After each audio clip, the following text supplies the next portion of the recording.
নিঝুম রাত, তুমি ড্রাইভিং সিটে বসে, হাইওয়ে ধরে প্রবল বেগে ছুটছে তোমার গাড়ি।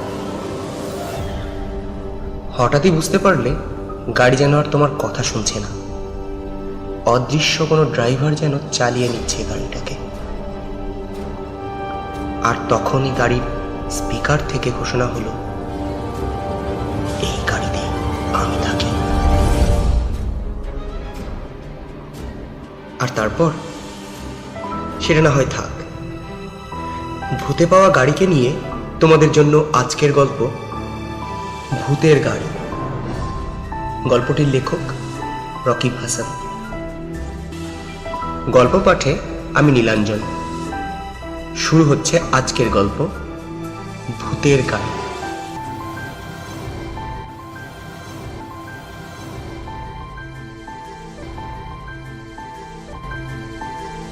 একটা 57 মডেলের শেভি ইম্পালা গাড়ি আছে আমার ঘরে।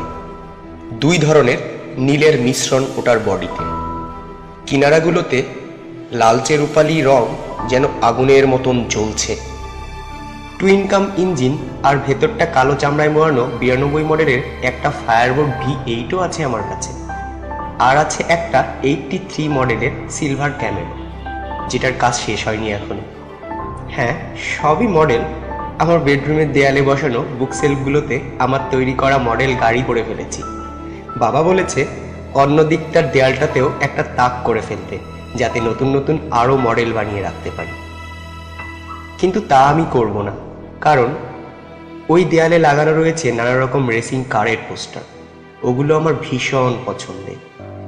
একটা পোস্টারে এমনকি মারিও অ্যান্দ্রেতির সইও রয়েছে। যাদের গাড়ি সম্পর্কে ধারণা নেই তাদের জানাই, এই লোকটা অতি বিখ্যাত একজন রেস কার ড্রাইভার, একেবারে কিংবদন্তি। সেই অর্থে বলতে গেলে আমিও কিংবদন্তি, কারণ আমার স্কুলের যে কারো চেয়ে গাড়ি সম্পর্কে আমার জ্ঞান অনেক বেশি। আমার নাম মুসা আমান। মাঝে মাঝে আমার বন্ধু কিশোর আর রবিনের সঙ্গে একটা খেলা খেলি আমি। দূর থেকে কোনো গাড়ি আসতে দেখলে কাছে আসার আগেই বলে দিতে হবে ওটা কি গাড়ি। যে আগে বলতে পারবে তারই জিত। সাধারণত আমাদের বাড়ির কাছে রাস্তার মোড়ে দাঁড়িয়ে এই খেলাটা খেলি তিনজনে।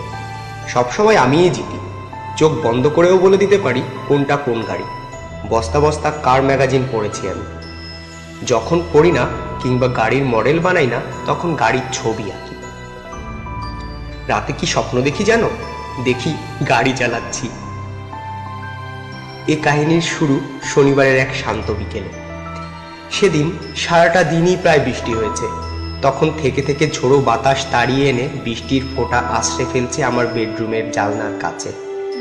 বৃষ্টি আমার ভালোই লাগে। ঘরে বসে যখন মডেল তৈরি করি, টেবিলের উপর ঝুঁকে গভীর মনোযোগে কাজ করি।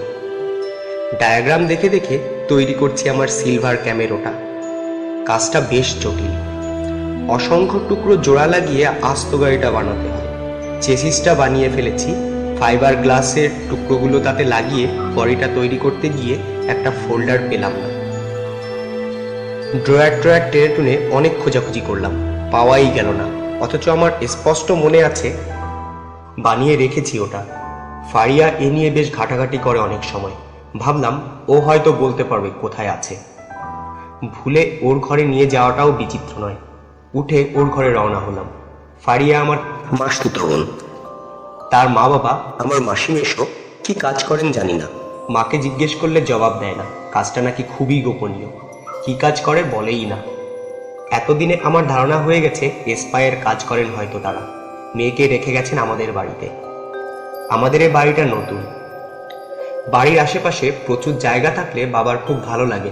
সেজন্যই সস্তায় পেয়ে যাওয়া বহু পুরনো বাড়িটা কিনে ফেলেছে বাবা। পছন্দ হওয়ার আরও একটা কারণ আছে। বাড়িটা পাহাড়ের একেবারে চূড়ার কাছে। শহর থেকেও দেখা যায়। দূর থেকে বাড়িটাকে দেখতে লাগে একেবারে হরর সিনেমার ভূতের প্রাসাদের মতো। হয়তো সে কারণেই বাড়িটা আরও বেশি পছন্দ হয়ে গেছে বাবা। আমার দৃঢ় বিশ্বাস ভূত আছে এ বাড়িতে। আবছা অন্ধকারে হাঁটতে গিয়ে গা ছমছম করে। মনে হতে থাকে যে কোনো সময় যে কোনো অন্ধকার থেকে ভূত বেরিয়ে এসে ঘাড় মটকে দেবে আমার। এই বর্ষণমুখর সন্ধ্যায় ফারিহার ঘরের দিকে এগিয়ে গিয়ে আবার সেই গা চমচমে অনুভূতিটা হতে লাগলো আমার। লম্বা অন্ধকার হলওয়েটার দিকে তাকালাম। শেষ মাথায় খুদে জানলাটা দিয়ে চুইয়ে চুইয়ে ধূসর আলো আসছে। সিলিংয়ের বাতিগুলোকে লাগানো শুরু করে দিয়েছে বাবা। একা পেরে উঠছে না, সাহায্য করার জন্য কাউকে দরকার। মা বলেছে মেকানিক নিয়ে আসতে। কানই দেয় না বাবা, বলে নিজের কাজ নিজে করাই ভালো না। বাতি নেই বলে জায়গাটা সবসময় অন্ধকার থাকে। দেয়ালে লাগানো পুরনো ওয়ালপেপারটা হতশ্রী অবস্থা, কুঁকড়ে গেছে, ছিঁড়ে গেছে, কোথাও কোথাও উল্টো হয়ে ঝুলছে। উজ্জ্বলতা হারিয়েছে সেই কবে কোন কালে কে জানে। ফারিহার ঘরের দিকে যাওয়ার সময় পায়ের চাপে মচমচ করতে লাগলো কাঠের মেঝে। ওর ঘরটা অন্ধকার। দরজায় দাঁড়িয়ে ঘরের ভেতর উকি দিলাম। বৃষ্টি ভেজা কাচের ভেতর দিয়ে ধূসর আলো ঘরে ঢুকছে। ও নেই ঘরে। বাথরুমে গেল নাকি? না, তাহলে ঘরে আলো থাকতো। নিচে চলে গেছে বোধহয়, টেলিভিশন দেখছে। রান্নাঘরে থাকবে না, কারণ মা নেই বাড়িতে, বাজারে গেছে। কয়েকবার ডেকে সাড়া না পেয়ে ফিরে আসতে যাব। চোখ পড়লো ওর কাপড় রাখা আলমারির আধখোলা দরজার দিকে। এ কি? ভুতুরে একটা মুখ যেন ভাসতে দেখলাম ওর ভেতরে। আতঙ্কের ঠান্ডা স্রোত নেমে গেল আমার মেরুদণ্ড বেয়ে। বাবা গো, ভূত বলে দৌড় দিতে গেলাম, কিন্তু পা আড়ষ্ট হয়ে গেছে, যেন শিকড় গজিয়ে গেছে। তুলতেই পারছি না। চোখ আটকে গেছে ভূতটার উপর। আবছা আলোয় দৃষ্টি তীক্ষ্ণ করে বোঝার চেষ্টা করলাম, ওটা সত্যি ভূত নাকি। বুঝতে কয়েক সেকেন্ড সময় লাগলো। না, ভূত নয়। তাকিয়ে আছি ফারিয়ার ময়লা জামা কাপড় রাখার ব্যাগটার দিকে। বাতাসে দুলছে ওটা, ঘাম দিয়ে যেন জ্বর ছাড়লো। মনে মনে নিজেকে গালাগাল করলাম খানিকটা। মনে মনে প্রতিজ্ঞা করলাম জীবনেও আর এক্স ফাইল দেখব না। ইদানিং যেন ভূতে পেয়েছে টিভি সিরিজটাকে, শুধু ভূতের ছবিই দেখায়। ঘরে ঢুকলাম। আলো জেলে ফারিয়ার পড়ার টেবিল, ড্রয়ার ঘাটলাম সবকিছু। এখানেও পেলাম না ফেন্ডারটা। কি খুঁজছো? ধরাস করে উঠল বুকের মধ্যে। মনে হলো অজ্ঞান হয়ে যাব। ঘুরে তাকালাম। দরজায় দাঁড়িয়ে আছে ফারিয়া। বুকে ফু দিতে দিতে বললাম, এমন করে কেউ কথা বলে? এভাবে চমকে দেয়? আমার কথার জবাব না দিয়ে ফারিয়া জিজ্ঞেস করলো, তুমি কি খুঁজছো? ফেন্ডারটার কথা জিজ্ঞেস করলাম ওকে। মাথা নাড়ল ও, জানালো ও দেখেনি। তাহলে কোথায় গেল? নিজের ঘরেই ভালোভাবে একবার খুঁজে দেখতে হবে। হলওয়েতে বেরিয়ে এলাম। ঠিক এই সময় দড়ম করে একটা শব্দ হলো। কেঁপে উঠল সারা বাড়িটা। চমকে গিয়ে চিৎকার করে উঠলাম আমরা দুজনেই। নিচে বলে দৌড় মারলাম। হল ধরে ছুটছি। মচমচ করছে মেঝের তক্তা। সিঁড়িতে পৌঁছে রেলিং ধরে এক এক লাফে দুটো করে সিঁড়ির ধাপ টপকে নিচে নামতে লাগলাম। অর্ধেক নামলেই লিভিং রুমটা দেখা যায়। কিসের শব্দ হয়েছে বুঝতে পারলাম। দেয়াল থেকে খসে পড়েছে একটা বুক সেলফ। গত সপ্তাহেই বানিয়েছিল বাবা ওটা। কি ব্যাপার, কি হয়েছে? তাড়াহুড়ো করে নামতে গিয়ে আমার গায়ের উপর এসে পড়ল ফারিহা। শক্ত করে রেলিং চেপে না ধরলে পড়েই যেতাম আমি। দেখে নামতে পারো না? গুঙিয়ে উঠলাম আমি। হাত তুলে দেখালাম বাবার বুক কেসটা। দুই হাতে রেলিং চেপে ধরে ওপর দিয়ে গলা বাড়িয়ে লিভিং রুমের দিকে তাকিয়ে রইল ফারিহা। বললাম, ভূতের কাজ, এমনই করে ভূতেরা। আমার দিকে ফিরে তাকালো ফারিহা। মানে? মানে আবার কি? সহজ। পড়ে থাকা বুক সেলফটার দিকে তাকিয়ে থেকে জবাব দিলাম, ভূতের কাজই হলো শয়তানি করা। ভূতেরাই ফেলেছে ওটা, আমি জানি। গুঙিয়ে উঠল ফারিহা। মুসা, মাথা খারাপ হয়ে গেছে তোমার? ভূত হয় কি করে? মেশোর দোষেই পড়েছে ওটা। মেশো কি আর মিস্ত্রি? কোনোবার কোনো বুক সেলফ বানিয়ে 7 দিনের বেশি কি দাঁড় করিয়ে রাখতে পেরেছে? পারেনি তো। তাও কাঠমিস্ত্রি হবার শখ যায় না। শুনে ফেলেছি কিন্তু, বলে উঠল একটা কণ্ঠ। তোয়ালে দিয়ে হাত মুছতে মুছতে ঘরে বাবা ঢুকলেন। মাটির নিচের ঘরে কাজ করছিলেন। হাতে লেগে থাকা তেল কালি দেখে বোঝাই যায় কিছু একটা বানাচ্ছিলেন। পরনের ঢোলা প্যান্টে রং লেগে আছে। পুরনো শার্টের বেশ কয়েকটা বোতাম গায়েব। শার্টের সামনের দিকেও কালি লেগে আছে। বুক সেলফটার দিকে এগোলো। দেখে টেকে সোজা হয়ে দাঁড়িয়ে বলল, ব্রাকেট ভালো ছিল না। হেসেই ফেললো ফারিয়া। মুসার ধারণা ভূতে ফেলেছে। ভুরু কুঁচকে আমার দিকে তাকালো। বাবা, মুসা, তোর রোগটা দিন দিন বেড়েই চলেছে। এরকম হতে থাকলে সত্যি সত্যি তোর মা একদিন তোকে ডাক্তারের কাছে নিয়ে যাবে। সেলফটার দিকে ফিরলেন বাবা। ভূতে ফেলেনি, ব্রাকেটটা খারাপ ছিল। চেয়ারগুলোর পাশ দিয়ে ঘুরে গিয়ে বুক সেলফটার কাছে দাঁড়ালো বাবা। উপরের দিকটা চেপে ধরে টান দিয়ে খাড়া করলো। ঠেস দিয়ে দাঁড় করিয়ে রাখলো দেয়ালের সঙ্গে। একটা ভাঁজ ভেঙেছে আর গোটা তিনেক ছবির ফ্রেম। সেগুলো দেখিয়ে বাবা বলল, তোর মা দেখলে মোটেই খুশি হবে না। বাকি সিঁড়িটাও পার হয়ে লিভিং রুমে নেমে এলাম আমি আর ফারিয়া। মেঝে থেকে বইপত্র তুলে তুলে কফি টেবিলে রাখতে লাগলাম। যাবি নাকি আমার সঙ্গে হার্ডওয়্যার স্টোরে? বাবা বললেন। বাকেট কিনে নিয়ে আসি গে। কাজ আছে তোদের কোনো? না, খুশি হলাম আমি। আঠা আর কিছু ফাইবার গ্লাস কিনতে হবে আমাকেও। একটা ফেন্ডার পাচ্ছি না। ক্যামেরাটার জন্য নতুন করে তৈরি করতে হবে আবার। যা, জ্যাকেট পরে আয়, তাড়াতাড়ি করবি, বাবা বললেন। তৈরি হয়ে বেরিয়ে এলাম আমরা। বৃষ্টি থেমে গেছে, কিন্তু পাহাড়ের ওপরে খুব নিচুতে ভেসে বেড়াচ্ছে ভারী মেঘ। চকচক করছে আমাদের সামনের লনটা। টুপটাপ করে এখনো ফোঁটা ফোঁটা জল ঝরছে গাছের পাতা থেকে। আমাদের সামনের আঙিনাটা ঢালু হয়ে নেমে গেছে উপত্যকার দিকে। ধোঁয়াটে ধূসর কুয়াশায় ঢাকা উপত্যকা। শহরটা চোখে পড়ছে না এখন। আমাদের গাড়িটা পার্ক করা রয়েছে ড্রাইভওয়েতে। 14 বছরের পুরনো একটা ক্রাইসলার লেবারন গাড়ি। ক্যাটকেটে সবুজ রং, মরচে পড়া বাম্পার, একটা হেডলাইট ভাঙা। বাতিল হয়ে গেছে অনেক আগেই। বেশিরভাগ সময় এটা গ্যারেজেই পড়ে থাকে। একটা নতুন গাড়ি যে কবে পাবো আমরা। সামনের প্যাসেঞ্জার সিটে উঠে বসলাম আমি। ভ্রুকুটি করলো বাবা।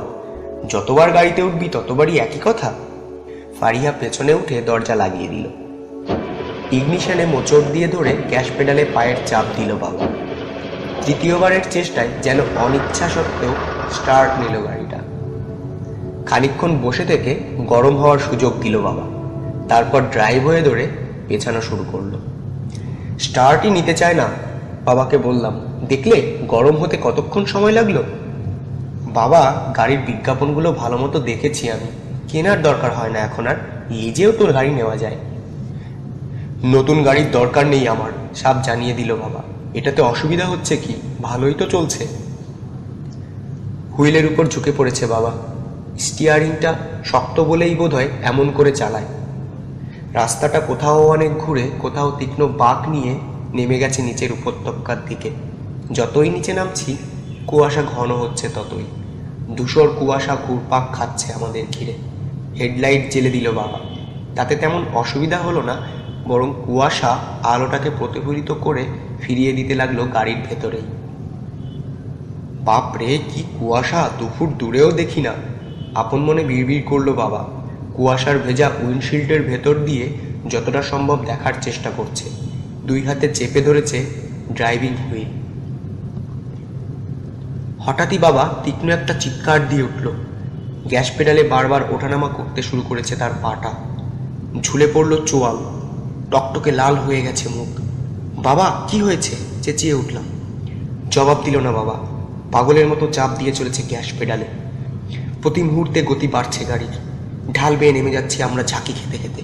কুয়াশার মধ্যে দিয়ে তীব্র গতিতে ছুটে চলছে গাড়ি। ব্রেক কাজ করছে না। অবশেষে দুঃসংবাদটা জানালেন বাবা।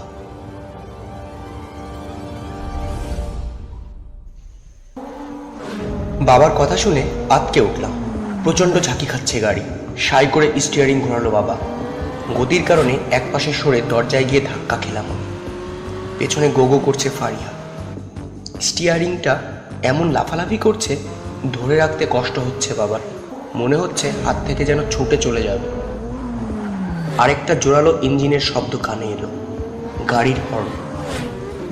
কুয়াশার দেওয়াল ফুঁড়ে একটা কালো ভ্যান ছুটে এলো আমাদের দিকে। চিৎকার করে উঠলাম তিনজনেই। বনবন স্টিয়ারিং ঘোরাচ্ছেন বাবা। কাঁপতে শুরু করলো গাড়ি। পাশ দিয়ে চলে গেল ভ্যানটা। নেমে চলেছি রাস্তা বেয়ে, দ্রুত, আরো দ্রুত। নিচের দিকটায় ঢাল অনেক বেশি খাড়া। মরিয়া হয়ে একবার এপাশে একবার ওপাশে স্টিয়ারিং ঘোরাচ্ছেন বাবা। কুয়াশার মধ্যে প্রতিটি মোড় আর বাঁক চোখে চোখে রাখার চেষ্টা করছেন। প্রচণ্ড ঝাঁকি লাগলো, চিৎকার করে উঠলাম। সিট বেল্ট কেটে বসলো কোমরে। মরবো আজ, বাঁচবো না কোনো মতেই, কোকিয়ে উঠলো পেছন থেকে ফারিহা। ব্রেকে ওঠানামা করেই চলেছে বাবার পা, পাম্প করছেন যেন। চিৎকার করে উঠলেন পরক্ষণেই। ব্রেক আটকে গেছে, চাকাও ঘুরছে না এখন। পিছলে গেল চাকা। টায়ারের কর্কশ আর্তনাদ কানে এলো। আরেকটা গাড়ির হর্ন, একটা ধূসর গাড়ি আমাদের দিকে ছুটে আসছে দেখলাম। রাস্তা থেকে পিছলে সরে যাচ্ছে আমাদের গাড়ি, কালো অন্ধকার বনের দিকে, বড় বড় গাছ। আবার ঘুরতে শুরু করলো চাকা। বাবার ডান হাতটা সরে গেল নাচতে থাকা স্টিয়ারিং হুইল থেকে। ইমার্জেন্সি ব্রেক ধরে একটানে তুলে দিল। চোখ বন্ধ করে ফেললাম। তীব্র গতিতে সামনে ছুটে গেল গাড়ি, প্রচণ্ড ঝাঁকি। গুঁতো লেগেছে গাছে, ধাতব শরীর দুমড়ে মুচড়ে যাওয়ার শব্দ। ঝনঝন করে কাজ ভাঙল। ড্যাশবোর্ডে বাড়ি খেলো আমার মাথা। গাড়িটা আবার পিছিয়ে আসতে আমার মাথাটা ঝাঁকি দিয়ে উঠে গেল ওপরে। ফারিহার তীক্ষ্ণ চিৎকার কানে এলো। তারপর নীরবতা। চোখ মেললাম, মিটমিট করলাম কয়েকবার। গাড়িটা যে থেমে গেছে বুঝতে সময় লাগলো না আমার। গাছের সঙ্গে বাড়ি লেগেছে, উইন্ডশিল্ড বেঁকে গেছে। তার ওপাশে হুডটাকে আর চেনার উপায় নেই। বুকের মধ্যে হৃৎপিণ্ডের গতি বেড়ে গেল আমার। চাঁদিটা দপদপ করতে লাগলো রক্তের চাপে। আমরা বেঁচে আছি, শোনা গেল বাবার ফিসফিসে কণ্ঠ। ঝাঁকি দিয়ে যেন পরিষ্কার করে নিতে চাইল মাথার ভেতরটা। পেছনে তাকালো। ফারিহা, তুমি ঠিক আছো তো? আছি মেশো, মৃদু কণ্ঠে জবাব দিল ফারিহা। আমারও কিছু হয়নি, ঢোক গিলে বললাম আমি। মুখের ভেতরটা শিরিষ কাগজের মতো খসখসে লাগলো। মাত্র গত সপ্তাহে মেরামত করিয়েছিলাম ব্রেকটা, বিড়বিড় করে বললেন বাবা। হঠাৎ বদলে গেল চেহারা, বড় বড় হয়ে উঠল চোখ। টানাটানি করে খুলে ফেললো সিট বেল্ট, ধাক্কা দিয়ে খুলল দরজা। বাবা? জবাব না দিয়ে টলতে টলতে গাড়ি থেকে বেরিয়ে গেল বাবা। ঝুঁকে দাঁড়িয়ে হিকিক শুরু করলো। বমির তাড়নায় ভয়ানকভাবে ঝাঁকি খাচ্ছে দেহটা। ভয়ানক উত্তেজনার ধকল সইতে পারেনি শরীর। হড়হড় করে সব বেরিয়ে চলে এলো পেট থেকে। তার স্বাভাবিক না হওয়া পর্যন্ত আমরা অপেক্ষা করলাম। বাবা ফিরে এলে বললাম, আর একটা নতুন গাড়ি লাগবে আমাদের, তাই না বাবা? পরদিন রোববার সকালে খবরের কাগজ আসার আগেই ঘুম থেকে উঠে কাপড় চোপড় পরে ফেললাম। কাগজ এলে ঘরে নিয়ে এসে শুধু গাড়ির বিজ্ঞাপন দেয় যে পাতাটায়, সেটা রেখে বাকি সমস্ত পাতাগুলো ছুঁড়ে ফেলে দিলাম একপাশে। লিভিং রুমের মেঝেতে পাতাটা ছড়িয়ে বসে দাগ দিতে লাগলাম যে বিজ্ঞাপনগুলো আমার পছন্দ হচ্ছে সেগুলোর চারপাশে। সকাল 8:30টায় যখন নাস্তা খেতে বাবা এলো, তখন তার পরনে পায়জামা। আমি ততক্ষণে দেখানোর জন্য রেডি হয়ে গেছি। এটা দেখো। পাতাটা তার নাকের কাছে ঠেলে দিয়ে বললাম।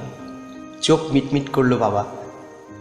আঙুল চালিয়ে সমান করে দিতে চাইল তারের মতো কুকড়ে থাকা কালো চুলগুলো। মুসা, আমার চোখ থেকে ঘুমই যায়নি এখনো, গুঙিয়ে উঠল বাবা। কাজ চুলকালো। অ্যাক্সিডেন্টের বেশ ভালোই একটা ধকল গেছে শরীরের ওপর দিয়ে।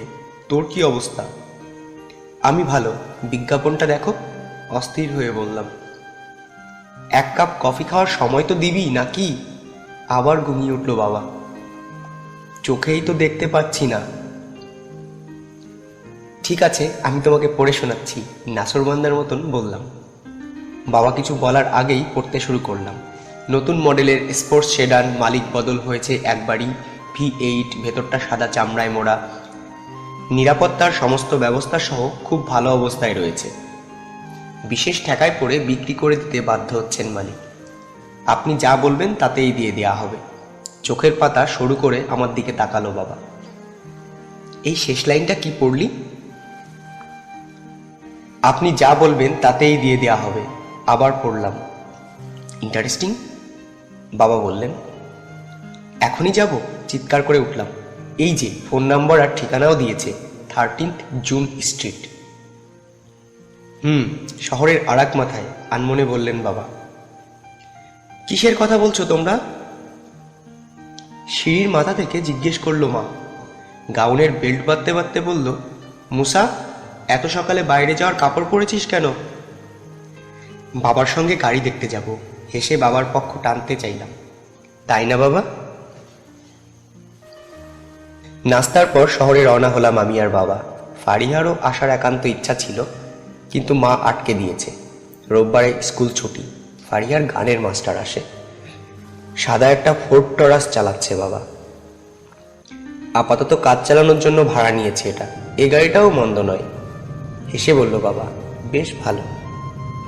বাবা এটাই না রেখে দেয়, তাই শঙ্কিত হয়ে বললাম, কিন্তু বাবা, যেটা দেখতে যাচ্ছি সেটা তো এর থেকে আরো অনেক ভালো। সাদা মেঘের আঁকাবাঁকা প্রান্ত থেকে উকি দিচ্ছে সূর্য। পথের পাশে লম্বা গাছগুলোর ফাঁক দিয়ে ছুঁড়ে দিচ্ছে আলোর বর্ষা। এখন উপত্যকা বেয়ে নামতে কোনো অসুবিধাই হচ্ছে না আমাদের। মসৃণ গতিতে ছুটে চলেছে গাড়ি। রাস্তায় গাড়ির ভিড় খুব কম, এমনকি ট্রাফিক আলোগুলোও বেশিরভাগ সময় সবুজ থাকছে, যেন আমাদের সুবিধা করে দেওয়ার জন্যই। শহরটাও প্রায় নির্জন, বেশিরভাগ দোকানপাট বন্ধ রোববারের সকালে। প্রাণচাঞ্চল্য চোখে পড়ছে একমাত্র হাই স্কুলের পেছনের বড় মাঠটাতে, যেখানে ফুটবল খেলার প্রস্তুতি চলছে। কলরব করছে ছেলে মেয়ের দল, কোচ আর অভিভাবকরা মিলে। ঠিকানাটা কি যেন? 3টে সাইকেলের পাশ কাটানোর সময় গতি কমালেন বাবা। মাঠের দিকে চলছে হেলমেট পরা 3টে ছেলে মেয়ে। পকেট থেকে বিজ্ঞাপনটা বের করে ঠিকানা পড়ে শোনালাম। এখান থেকে 3-4 ব্লক দূরে সাদা রঙের একটা বর্গাকার ব্লকের কাছে এসে বাবা বললেন, শোন, গাড়িটা আমরা কেবল দেখতে এসেছি, কিনতে নয়। দেখা মাত্র কিনে ফেলার কোনো ইচ্ছা নেই আমার। অতএব চাপাচাপি করবি না, বুঝেছিস? যদি খুব বেশি পছন্দ হয়ে যায়, আমার উপর দিয়ে কথা বলতে যাবি না। গতি কমিয়ে ডাকবাক্সগুলোর নম্বর দেখতে দেখতে এগোলেন বাবা। আজ আমরা কিনতে আসিনি, শুধু দেখতে এসেছি। কিন্তু যদি অতিরিক্ত ভালো হয়ে যায়? জবাব দিল না বাবা। সাদা ছোট একটা কাঠের বাড়ির খোয়া বিছানো পথে গাড়ি ঢোকালেন তিনি। এই বাড়িটাই, বিড়বিড় করে বললেন। গাড়িটা বোধহয় পেছনের গ্যারেজে রাখা আছে। ড্রাইভওয়ের শেষ মাথায় একটা বড় গ্যারেজ দেখা যাচ্ছে। বাড়ির সামনে এসে গাড়ি রাখলো বাবা। নেমে গিয়ে দরজায় টোকা দিল। ভেতরে পায়ের শব্দ শোনা গেল। কয়েক সেকেন্ড পর দরজা খুলে দিল লম্বা হালকা পাতলা এক ভদ্রলোক। গায়ে সুতির ওভারঅল আর লাল কালো ফ্ল্যানেলের শার্ট। মাথা কাত করে ছোট ছোট নীল চোখ মেলে আমাদের দিকে তাকালেন। লোকটাকে দেখলে বাজ পাখির কথা মনে পড়ে যায়। তীক্ষ্ণ দৃষ্টি, চওড়া কপাল, গোলাকার মুখের উপর মস্ত একটা বাঁকা বসানো নাক। নীল চোখের দৃষ্টি দীর্ঘক্ষণ স্থায়ী করে রাখলো আমাদের উপর। অবশেষে নীরবতা ভাঙল বাবা। মিস্টার মেলভিল, একটু আগেই আমি আপনাকে ফোন করেছিলাম গাড়ির ব্যাপারে। আরেকদিকে মাথা কাত করলো এবার মিস্টার মেলভিল। মাথা ঝাঁকালো, গলা পরিষ্কার করলো। পেছনে আছে, গ্যারেজে। মাংস ভাজার সুগন্ধ ভেসে আসছে। ভেতরে উকি দেওয়ার চেষ্টা করলাম, কিন্তু দরজা জুড়ে দাঁড়িয়ে আছে মিস্টার মেলভিল। দরজার এপাশে এসে লাগিয়ে দিল পাল্লাটা। সুন্দর সকাল, আনমনে বিড়বিড় করলো সে। বাদামি চুলে ভরা মাথাটা চুলকালো। আমাদের পাশ কাটিয়ে নেমে গেল, হাঁটতে শুরু করলো গ্যারেজের দিকে। হ্যাঁ, বৃষ্টি ভেজে সুন্দর সকাল, বললেন বাবা। আমাকে দেখালো, এ আমার ছেলে মুসা। কাগজে বিজ্ঞাপনটা ওর চোখেই পড়েছে প্রথম। দাঁড়িয়ে গেল মিস্টার মেলভিল, ফিরে তাকালো আমাদের দিকে। মুসা, গাড়ি খুব পছন্দ তোমার? মাথা ঝাঁকালাম। হ্যাঁ, গাড়ি আমার ভীষণ পছন্দ। আমি মডেল বানাই, গাড়ির ছবি আঁকি। আমাকে কথা শেষ করতে দিলেন না মিস্টার মেলভিল। তাহলে এ গাড়িটা তোমার পছন্দ হবেই। তার পেছন পেছন ড্রাইভওয়ে ধরে এগিয়ে চললাম আমরা। খোয়ায় হাঁটতে জুতোয় শব্দ হচ্ছে। গ্যারেজের কয়েক ফুট দূরে থেমে পকেট হাতড়াতে শুরু করলো। খাইছে, আপনা আপনি বেরিয়ে এলো মুখ থেকে। বাবার দিকে তাকালাম। দরজাটা দেখো, আস্তে করে বললাম। এভাবে ডান্ডা লাগিয়ে আটকে দেওয়া হয়েছে কেন? ডান্ডা? সেন দৃষ্টি আমার উপর স্থির করলো মিস্টার মেলভিল। কান গরম হয়ে যাচ্ছে আমার। এত আস্তে বলেছি, তাও শুনে ফেলবে লোকটা, ভাবতে পারিনি। চোরের বড় যন্ত্রণা, গাড়িটারি ভালোভাবে তালা দিয়ে রাখতে হয়। পকেট থেকে হাতের চাবির গোছা বের করতে করতে বললেন মিস্টার মেলভিল, আশেপাশের লোকজন ভালো না মোটেও। গত সপ্তাহেই একটা গাড়ি চুরি হয়ে গেল আমাদের পাশের বাড়ি থেকে। কিন্তু তাই বলে এতগুলো ডান্ডা? গুনে দেখলাম 6টা। মনে হলো সত্যি কথা বলছে না লোকটা। 6টা তালা খুলতে অনন্তকাল লাগিয়ে দিল মিস্টার মেলভিল।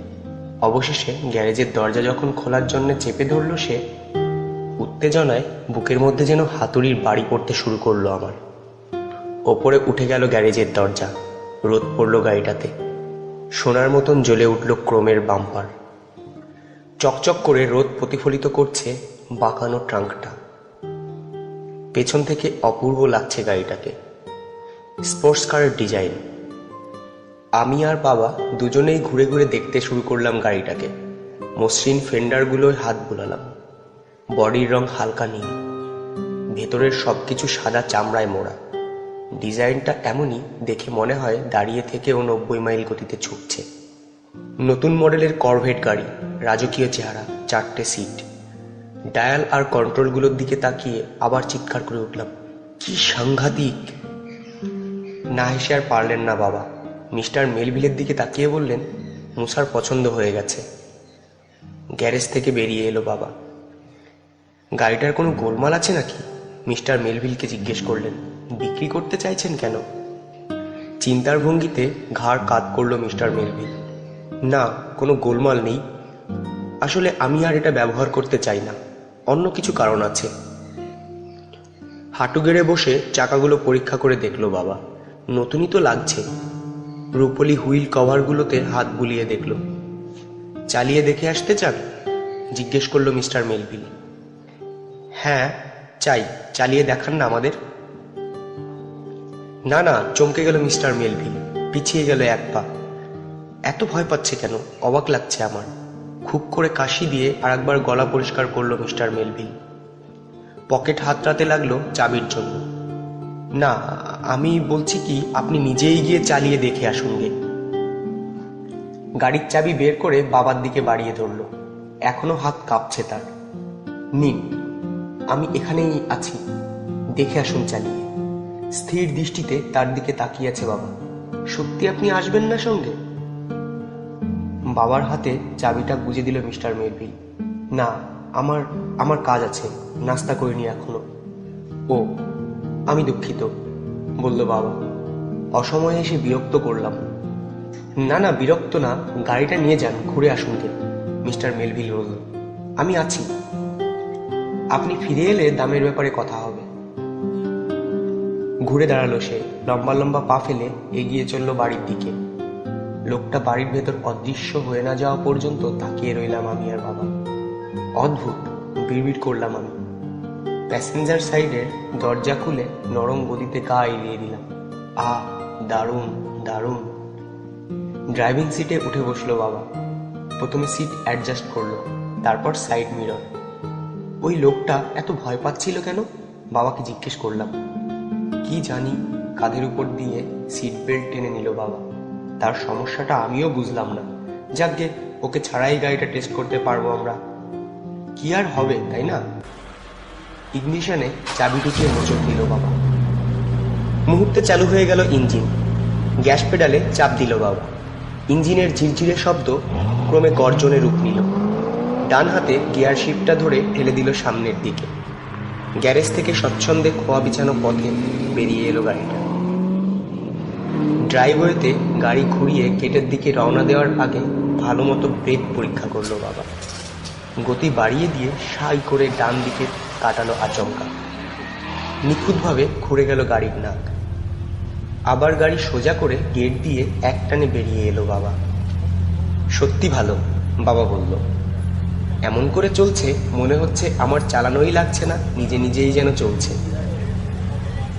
আর দরকার নেই দেখার বাবা, কিনে ফেলো, চেঁচিয়ে উঠলাম আমি। আরে দাঁড়া না, অত পাগল হয়ে যাচ্ছিস কেন? হেসে বলল বাবা।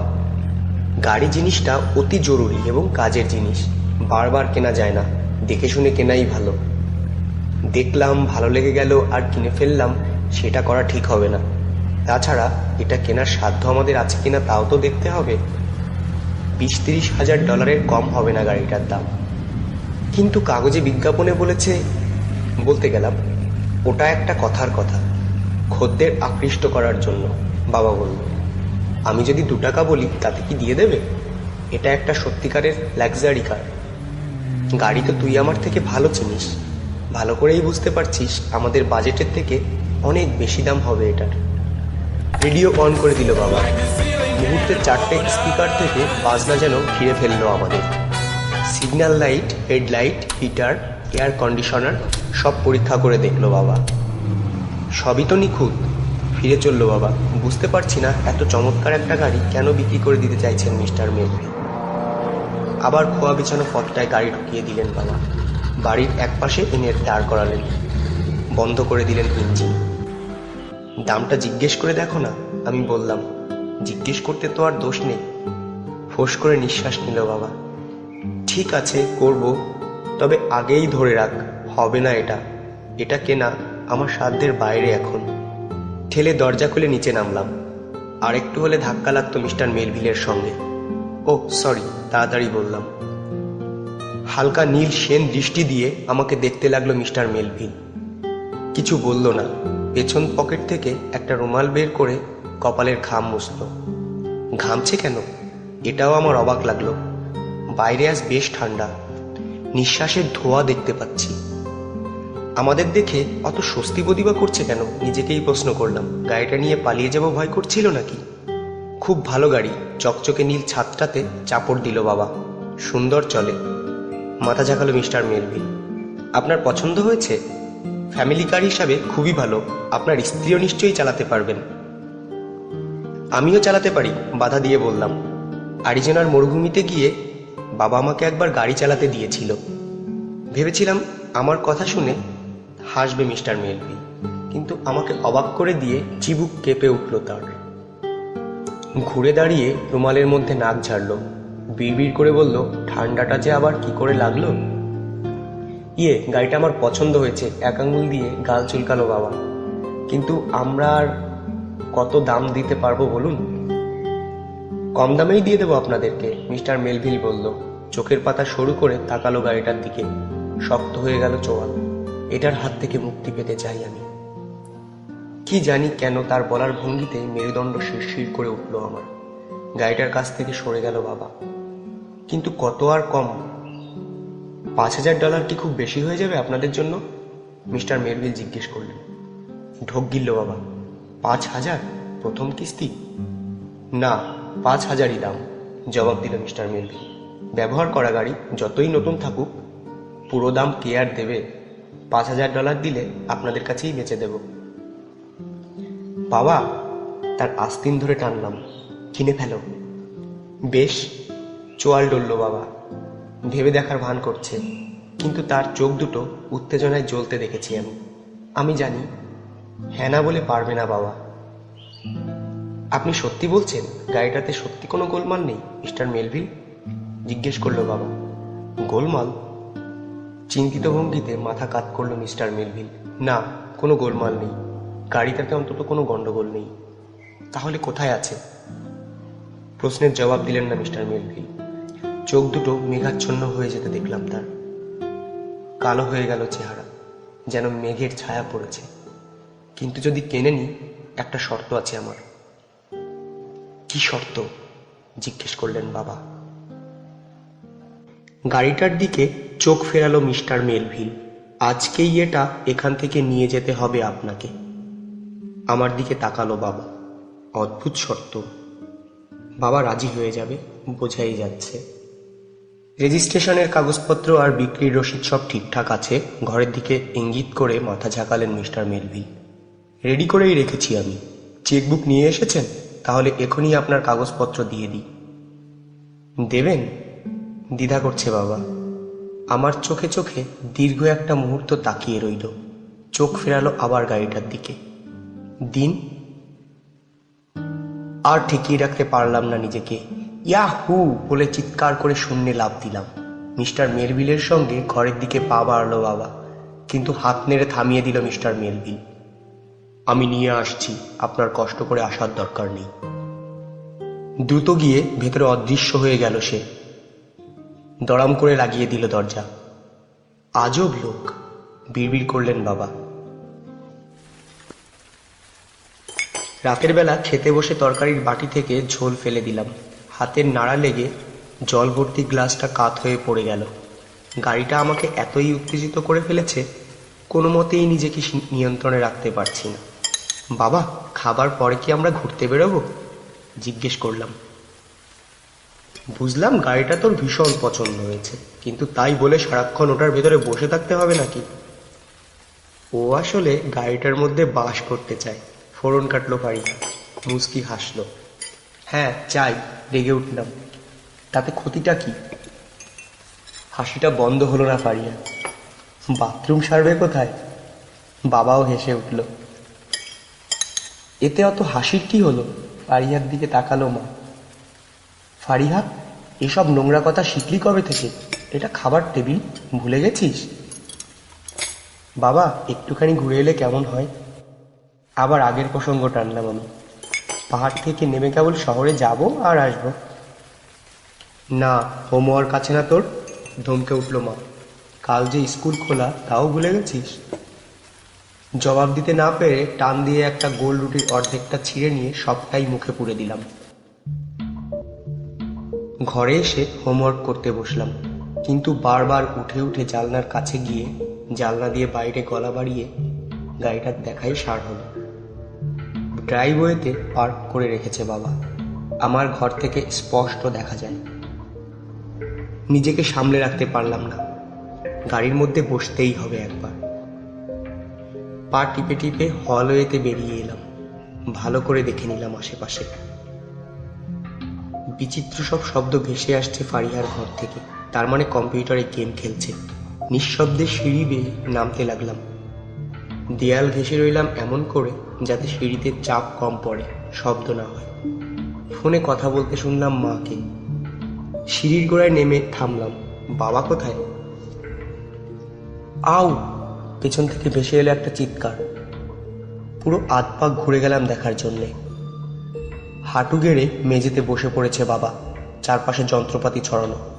একটা বিদ্যুতের তার পড়ে আছে পায়ের কাছে। বুঝলাম শক খেয়েছে। তারটা তুলতেই একটা চটচট শব্দ শোনা গেল। আবার আউক করে উঠল বাবা। তারটা ছেড়ে দিয়ে হাত ঝাড়তে শুরু করলো। তারটাতে সমস্যা আছে, গোলমাল কোথায় ধরতে পারছে না নিশ্চয়ই বাবা। ঘুরে দাঁড়ালাম আবার। দম বন্ধ করে পা টিপে টিপে সামনের দরজা দিয়ে এগোলাম। বেরিয়ে এলাম বাইরে। জোরালো ঠান্ডা বাতাস গায়ে লাগলো। কালো মেঘের আড়ালে লুকোচুরি খেলছে এক ফালি ফ্যাকাশে চাঁদ। শীতে কেঁপে উঠলাম। ঘরে গিয়ে কোট আনার সুযোগ নেই আর, বাবার চোখে পড়ে যেতে পারি। আশা করলাম গাড়ির মধ্যে নিশ্চয়ই অত ঠান্ডা হবে না। ড্রাইভওয়ে ধরে দৌড়ে চললাম। গাড়ির কাছে এসে দাঁড়ালাম। ড্রাইভারের পাশের দরজার ক্রোমের হ্যান্ডেলটা চেপে ধরলাম। ঠিক তখনই শুনতে পেলাম গাড়ির ভেতর থেকে কেউ যেন কথা বলছে। এসো, গাড়ির ভেতরে এসো, এসো। কে কে কথা বলে? ভয়ে ভয়ে জিজ্ঞেস করলাম। জবাব নেই। ঘুরে দাঁড়ালাম। কে? ফারিয়া নাকি? না, কেউ তো নেই আমার পেছনে। ড্রাইভওয়েতে কোনো লোকও নেই। দ্রুত চলে এলাম প্যাসেঞ্জার সাইডে। না, এ পাশেও তো কেউ লুকিয়ে নেই। ফিরে চললাম ড্রাইভারের দরজার দিকে। আবার শোনা গেল ফিসফিসে কণ্ঠ। এসো, ওঠো, চলো ঘুরে আসি। এসো। দরজার হ্যান্ডেলে হাত রেখে দ্বিধা করতে লাগলাম। মাথা নিচু করে সামনের সিটের দিকে তাকালাম। এই, কেউ আছো? সাড়া দিল না। কেউ নেই। সবই আমার কল্পনা। টান দিয়ে দরজাটা খুললাম। এত সহজেই খুলে গেল মনে হলো। টানি দেয়া লাগলো না আমার, আপনা আপনি জ্বলে উঠল ছাতের আলো। উজ্জ্বল আভা বিচ্ছুরিত হতে লাগলো সাদা চামড়ার সিটগুলো থেকে। আস্তে করে নিজেকে নামিয়ে আনলাম সিটের উপরে, হুইলের পেছনে। তাড়াতাড়ি লাগিয়ে দিলাম দরজাটা। আলো জেলে রাখতে চাই না, ঘর থেকে কারো চোখে পড়ে যেতে পারে। আরাম করে সিটে বসে স্টিয়ারিং হুইলে হাত বোলাতে লাগলাম আমি। গিয়ার শিফটটা চেপে ধরলাম। পার্ক থেকে নিউট্রালে দিলাম, নিউট্রাল থেকে পার্ক। হুইলের উপর ঝুঁকে ড্রাইভ করার ভঙ্গি করলাম। সিগন্যাল বোতাম টিপে আবার গিয়ার বদল করলাম। এই সময় বেরসিকের মতো জ্বলে উঠল বারান্দার আলো। দম বন্ধ করে ফেললাম। স্টিয়ারিংয়ে শক্ত হয়ে গেল আঙুল। জানলা দিয়ে তাকিয়ে দেখি সদর দরজার মাথায় আলো জ্বলে উঠেছে। কে জানলো? বাবা আমাকে খুঁজতে আসছে নাকি? পালানো দরকার। হাতল ধরে টান মারলাম। দরজা খুলল না, নড়লও না। দরজায় তালা লেগে গেছে নিশ্চয়ই। ঘুরে বসে ছোট্ট নবটা খুঁজতে লাগলাম, যেটা দিয়ে দরজার তালা খোলে। নেই নব। লক কন্ট্রোলটা যেখানে থাকার কথা সেখানে হাত বুলালাম। দরজা খোলার মতো কোনো কিছুই খুঁজে পেলাম না। আবার চেপে ধরলাম হাতলটা, নিচে নামিয়ে দেবার চেষ্টা করলাম। কাজ হলো না। তোলার চেষ্টা করলাম আবার। হ্যাঁচকা টান দিতে লাগলাম। একই সঙ্গে গায়ের জোরে ঠেলতে লাগলাম দরজাটা। কোনো লাভ হলো না, আটকা পড়েছি আমি। থেমে গেলাম হাসির শব্দ শুনে। মৃদু হাসি, মেঘকণ্ঠে। ঠিক তখনই কে যেন এসে দাঁড়ালো যেন আমার গাড়ির পাশে। ড্রাইভারের পাশের জানলাটার দিকে তাকালাম। অন্ধকারের মধ্যে আমার দিকে তাকিয়ে রয়েছে একটা মুখ। একটা মেয়ে, মাথা ভর্তি কালো সোনালি চুল, রাস্তার আলোয় ঝিলমিল করছে। বিড়ালের চোখের মতো চোখ, এমন করে তাকিয়ে আছে আমার দিকে যেন আমি একটা ভূত। টান দাও দরজায়, বারবার হাত নেড়ে ইঙ্গিতে বোঝানোর চেষ্টা করতে লাগলাম ওকে। আটকে গেছে দরজাটা। মাথা ঝাঁকালো সে, হাতল চেপে ধরল। ছটকা দিয়ে খুলে গেল গাড়ির দরজা। গাড়ি থেকে লাফ দিয়ে বেরিয়ে এলাম। আমাকে বেরোতে দেখে সরে গেল সে। জোরে জোরে হাঁপাচ্ছি তখন। মৃদু ফিসফিস কণ্ঠে মেয়েটা জিজ্ঞেস করলো, তুমি ভেতরে কি করছিলে? আমি, তালাটা আটকে গেছিল। ঘেমে যাওয়া চাঁদিতে হাত বোলাতে লাগলাম। গায়ে একটা নীল সোয়েটার মেয়েটার, পরনে জিন্স, এক হাঁটুর কাছে ছেঁড়া। কাঁধের উপর ঝুলে থাকা চুলগুলো ঝাঁকি দিয়ে পেছনে সরাতে দেখা গেল কানে পাথর বসানো দুল। গাড়িটা নতুন, বললাম ওকে, আজ সকালেই কিনেছি। মাথা ঝাঁকালো মেয়েটা, হাসি ছড়িয়ে গেল মুখে। হাসলে গালে টোল পড়ে ওর। মেয়েটা সুন্দরী, মডেল কিংবা টিভি স্টার হতে পারবে অনায়াসেই। বেরোনোর চেষ্টা করছিলে? আদর পেয়ে বিড়াল যেমন গড়গড় করে তেমনি শব্দ বেরোলো তার গলা দিয়ে। আটকে গিয়েছিলে তাই না? মাথা ঝাঁকালাম। হ্যাঁ, গাড়িটা আমার খুব পছন্দের, সেজন্যই রাতের বেলায় চড়তে এসেছি। ফেন্ডারে হাত রাখলো সে। নখে চকচকে নীল রং লাগিয়েছে সে। বা হাতের মধ্যমায় আংটি। কানের দুলের পাথরের আর আংটির পাথরের রংটা একই। মেয়েটা বলল, আমি এসে ভালোই করেছি তাই না? হ্যাঁ, তা তো করেছই। দরজা খুলে দিয়ে সাহায্য করার জন্য অনেক ধন্যবাদ তোমাকে। কিন্তু তুমি কে? হাসলো সে। আমার নাম টিনা কুপার। ও আচ্ছা, আমি মুসা আমান। জায়গাটা আমার জন্য নতুন। গাড়ির ফেন্ডারে এমন করে হাত বোলাতে লাগলো সে যেন আদর করছে। হাঁটতে বেরিয়েছি, ঘুরে দেখছি জায়গাটা কেমন। ও আচ্ছা, কোন বাড়িতে উঠলে তোমরা? মাথা নেড়ে ইঙ্গিতে দেখালো মেয়েটা। মোড়ের কাছে ফ্রাঙ্কলিনদের যে পুরনো বাড়িটা আছে ওখানে। অবাক হলাম আমি কিছুটা। বহুকাল তো ও বাড়িতে কেউ থাকে না। টিনাকে জিজ্ঞেস করতে যাচ্ছিলাম ও কোন স্কুলে ভর্তি হয়েছে। কথা শেষ হলো না আমার। পেছন থেকেই গায়ের উপর এসে পড়লো কে যেন। অস্ফুট একটা চিৎকার বেরিয়ে এলো মুখ থেকে। ফিরে তাকিয়ে দেখি ফারিহা হোঁচট খেয়ে আমার গায়ের উপরে পড়েছে। এখানে কি? একটু ধমকের সুরেই জিজ্ঞেস করলাম। তুমি এত রাতে বেরিয়েছো কেন? আমাকে পাল্টা প্রশ্ন করলো ফারিহা। গাড়িতে বসবার জন্য? আমিও বসবো। ওর হাত চেপে ধরলাম। না, যেও না, বিপদে পড়বে। আমিও পড়েছিলাম। কিসের বিপদ? দরজার তালায় কোনো সমস্যা আছে, আপনা আপনি লেগে যায়, তারপর আর খুলতেই চায় না। সত্যি বলছো? বিশ্বাস করতে চাইল না ফারিহা। হ্যাঁ, আমি ঢুকে আটকে পড়েছিলাম। টিনা না এলে বেরোতেই পারতাম না। সারা রাতই গাড়িতে আটকে থাকতে হতো। কে না এলে? ফারিহা জিজ্ঞেস করলো। টিনা। টিনার দিকে ঘুরে দাঁড়ালাম। নেই, ও চলে গেছে। কই, কার কথা বলছো তুমি? কাউকে তোই দেখছি না। ঠিক আছে, চলো তাহলে। সামনের দরজার দিকে এগোলাম দুজনে। সাবধানে পাল্লা ঠেলে ভেতরে ঢুকলাম। বাবা মা কাউকেই দেখলাম না। পরদিন কিশোর আর রবিন এলো। গাড়িটা দেখতে চাইলো ওরা। গাড়ি দেখে রবিন তো জানালো সত্যিই ভালো একটা গাড়ি পেয়েছে এবার মোসা। বন্ধুদের সঙ্গে ঘুরতে বেরোলো মোসা। গাড়িটা নিয়ে বেশ খানিকটা ঘুরে এলো। চমৎকার গাড়ি। চলে গেল কিশোর আর রবিন। গাড়ির নকশাটা আজকেই শেষ করতে হবে আমাকে।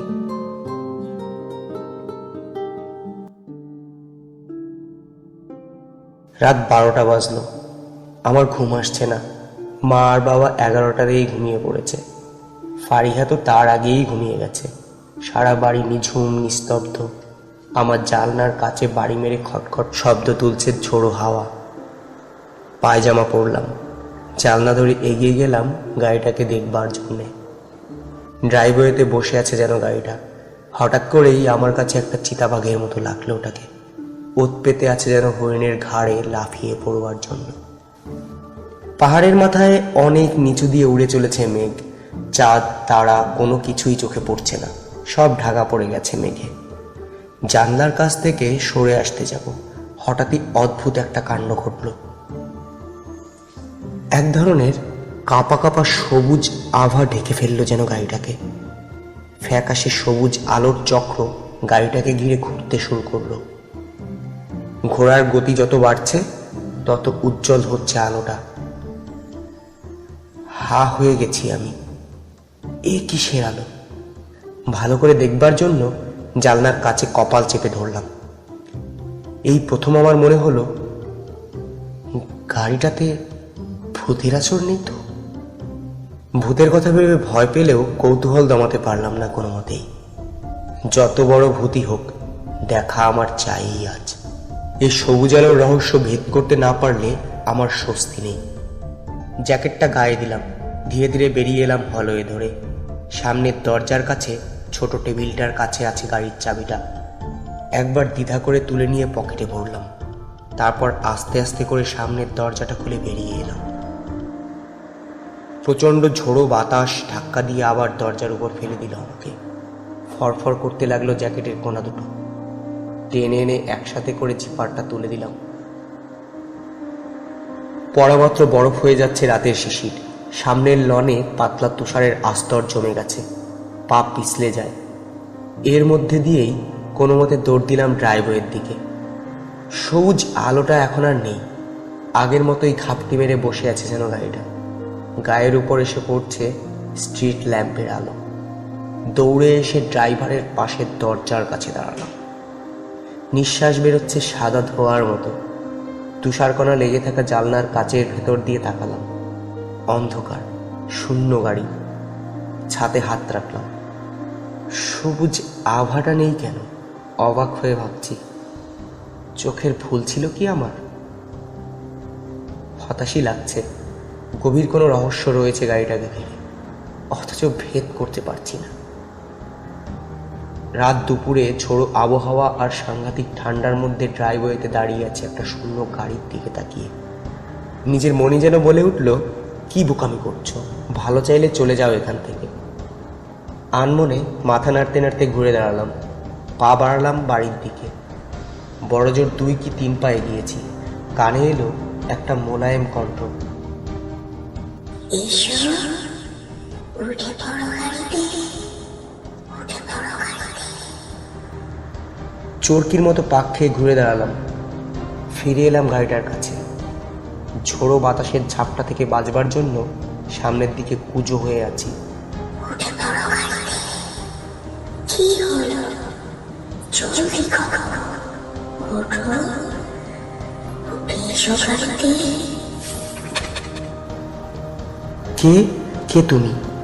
জিজ্ঞেস করলাম। কোত্থেকে কথা বলছো? আমার কথা আমার মুখের উপরই ছুঁড়ে ফেললো বাতাসের ঝাপটা। জবাব এলো না। শীতের পাতাশূন্য ডালপালার ভেতর দিয়ে বয়ে যাওয়া বাতাসের শব্দ ছাড়া আর কোনো শব্দ নেই।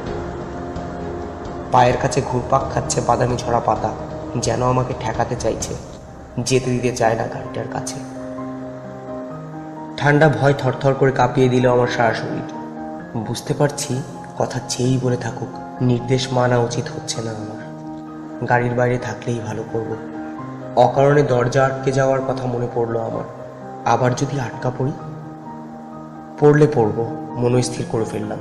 দরজা আটকে যাওয়া, সবুজ আলোর চক্র, এসব রহস্যের সমাধান আমাকে করতেই হবে। গাড়িতে না ঢুকে সেটা সম্ভব নয়। টান দিয়ে দরজা খুলে স্টিয়ারিং হুইলের সামনে বসে পড়লাম। সিট ভীষণ ঠান্ডা হয়ে আছে। কাপড় ভেদ করে চামড়ায় কামড় বসাচ্ছে যেন। নিঃশ্বাস লেগে ঘোলা হয়ে যাচ্ছে উইন্ডশিল্ড। ঠান্ডা মসৃণ স্টিয়ারিং হুইলে হাত বোলালাম। গাড়ির ভেতরে চারপাশে তাকাতে তাকাতে জিজ্ঞেস করলাম, কেউ কি আছো? মেয়েটার গলা শোনার অপেক্ষায় থাকলাম। সাড়া নেই। ঝোড়ো বাতাসের ভয়ানক ঝাপটা পাতা উড়িয়ে এনে ফেললো জানলার কাছে। চমকে গেলাম খড়খড় শব্দে। নিজের অজান্তেই চট করে একটা হাত চলে এলো মুখের উপর।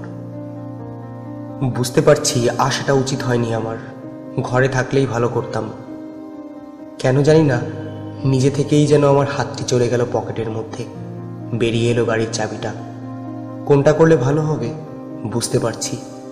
এখনই আমার গাড়ি থেকে বেরিয়ে যাওয়া উচিত, কিন্তু আমি করছি না। যেন অদৃশ্য কোনো শক্তি সওয়ার হয়েছে আমার ঘাড়ে। আমাকে টানতে টানতে নিয়ে এসেছে এই গাড়ির কাছে, আর তারপর গাড়িতে উঠতে বাধ্য করেছে। ইনিগনিশনের চাবি ঢোকালাম আমি। কেউ যেন মোচড় দিতে বাধ্য করলো আমায়। ঠান্ডা একটা ঝাপটা এসে লাগলো আমার হাতে। হাতটা টেনে নিয়ে গেল কে যেন রেডিওর সুইচের কাছে। টিপে দিলাম সুইচটা। আকস্মাৎ বাজনা বেজে উঠবে আশা করেছিলাম, বাজলো না। খড়খড় করে উঠল স্পিকার, সেই সাথে তীক্ষ্ণ বাঁশির মতো শব্দ। একটা বোতাম টিপলাম, তারপর আরেকটা। না, কোথাও বাজনা নেই। ভলিউম নব ধরে পুরোটা ঘুরিয়ে দিলাম।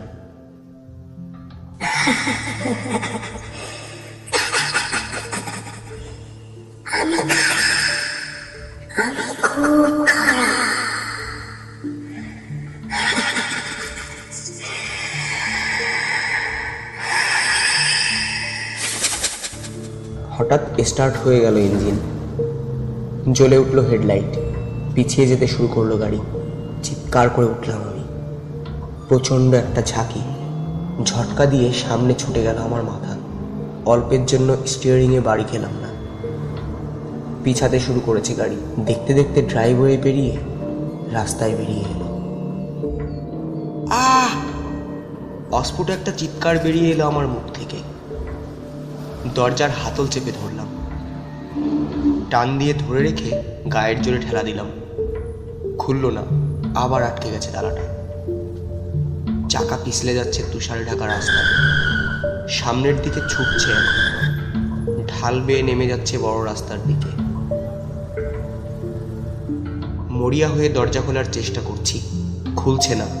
গতি বাড়ছে গাড়ির, ছুটে যাচ্ছে বাঁকের দিকে। স্টিয়ারিং হুইল চেপে ধরে গাড়িটাকে রাস্তায় আনার আপ্রাণ চেষ্টা করতে লাগলাম।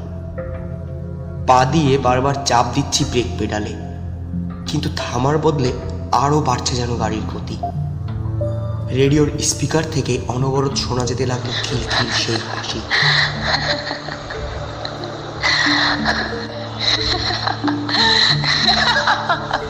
হঠাৎ কি ভেবে চাবিটা খুলে নিয়ে পকেটে ভরলাম, তাতেও কোনো লাভ হলো না। রাস্তার বাইরে সরে যেতে শুরু করেছে গাড়ি। চিৎকার করে উঠলাম তীব্র আতঙ্কে। চাকা ঘষা খাওয়ার তীক্ষ্ণ শব্দ। শক্ত মাটিতে লাফিয়ে পড়ে এত জোরে ঝাঁকি খেলো গাড়ি, লাফ দিয়ে শূন্যে উঠে গেল আমার দেহটা।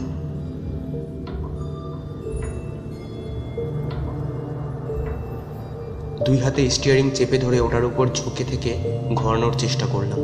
রাস্তায় ফিরিয়ে আনতে পারলাম অবশেষে গাড়িটাকে। প্রায় খাড়া নেমে গেছে এখন রাস্তা থেকে। শহরের বাড়িঘর চোখে পড়ছে অনেক নিচে। ব্রেকে চাপ দিয়ে চলছি ক্রমাগত।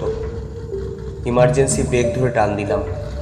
ইঞ্জিনের গতি বেড়েই চলেছে, নেমেই চলেছে গাড়িটা, দ্রুত, আরও দ্রুত। স্পিকার থেকে ভেসে এলো মেয়েটার কণ্ঠ। কেমন লাগছে? দারুণ। এত ঠান্ডার মাঝেও কপালে ঘাম জমেছে আমার, হাতের তালুতেও ঘাম, স্টিয়ারিং পিছলে যাচ্ছে। খোঁচা দিয়ে বলল কণ্ঠটা, আমার সঙ্গে গাড়ি চালাতে তোমার দেখছি ভালো লাগছে। খিলখিল করে হাসি চলতেই থাকলো তার। না, মোটেই ভালো লাগছে না আমার। চিৎকার করে উঠলাম, থামো বলছি, থামাও গাড়িটা। বেশ থামাচ্ছি। বিড়ালের মতো আয়েসে গড় গড় করে উঠল কণ্ঠটা। ঘ্যাস করে পাটা নামিয়ে আনলাম আবার ব্রেকের পেডালের উপর। চেপে ধরলাম একেবারে মেঝে পর্যন্ত। আর্তনাদ করে উঠল টায়ার। পিছলে গেল গাড়িটা, নিয়ন্ত্রণে থাকতে চাইছে না।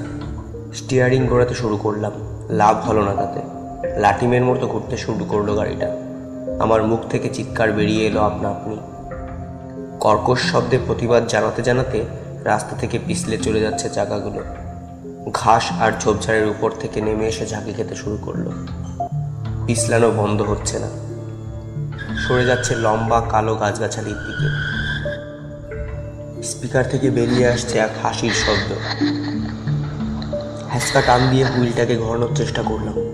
সাংঘাতিক ঝাঁকি লাগলো।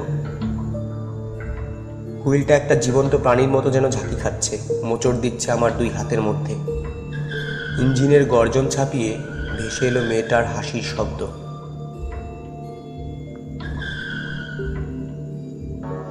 দূরে শোনা গেল ট্রেনের বাঁশি।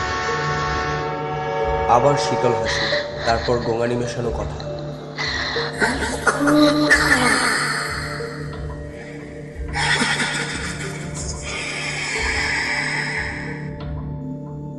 হেডলাইটের আলোয় রেল ক্রসিংটা নজরে এলো। রাস্তার যানবাহন আটকানোর রেলগার্ড নেমে এসছে। লাল আলো জ্বলছে, নিচ্ছে। বাঁ দিকে ট্রেনের অবয়ব দেখতে পাচ্ছি। রাতের বেগুনি আকাশের পটভূমিতে কালো দেখা যাচ্ছে। ভারী গুমগুম আওয়াজ তুলে ছুটে আসছে ক্রসিংয়ের দিকে। আবার বাঁশি বাজানো ট্রেন। ক্রসিংয়ের দিকে এগোচ্ছে বলে সাবধান করবার জন্য দীর্ঘক্ষণ বোতাম চেপে ধরে রাখলো ড্রাইভার।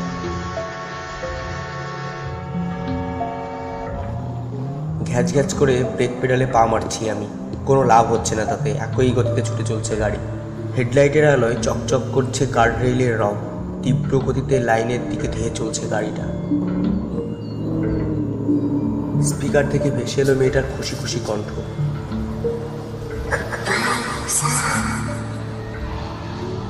আশা করি কালকে চলা তোমার সুখে গেছে। জীবনের শেষ কালকে চলা।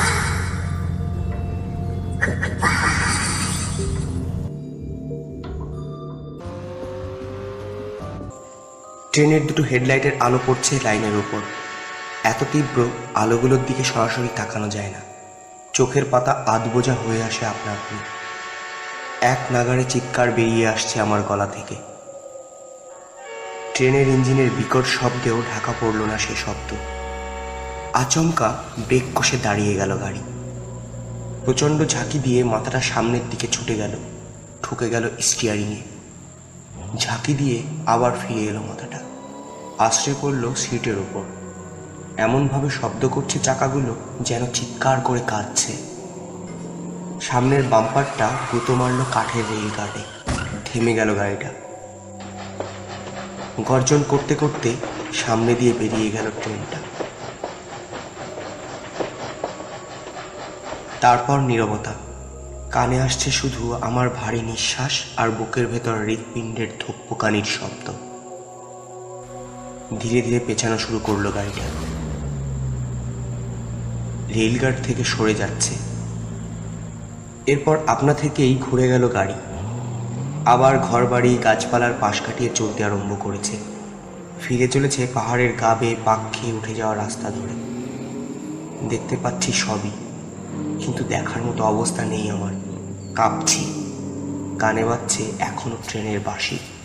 কল্পনায় দেখতে পাচ্ছি বিকট শব্দ করতে করতে চোখের সামনে দিয়ে পার হয়ে যাওয়া বগিগুলোকে।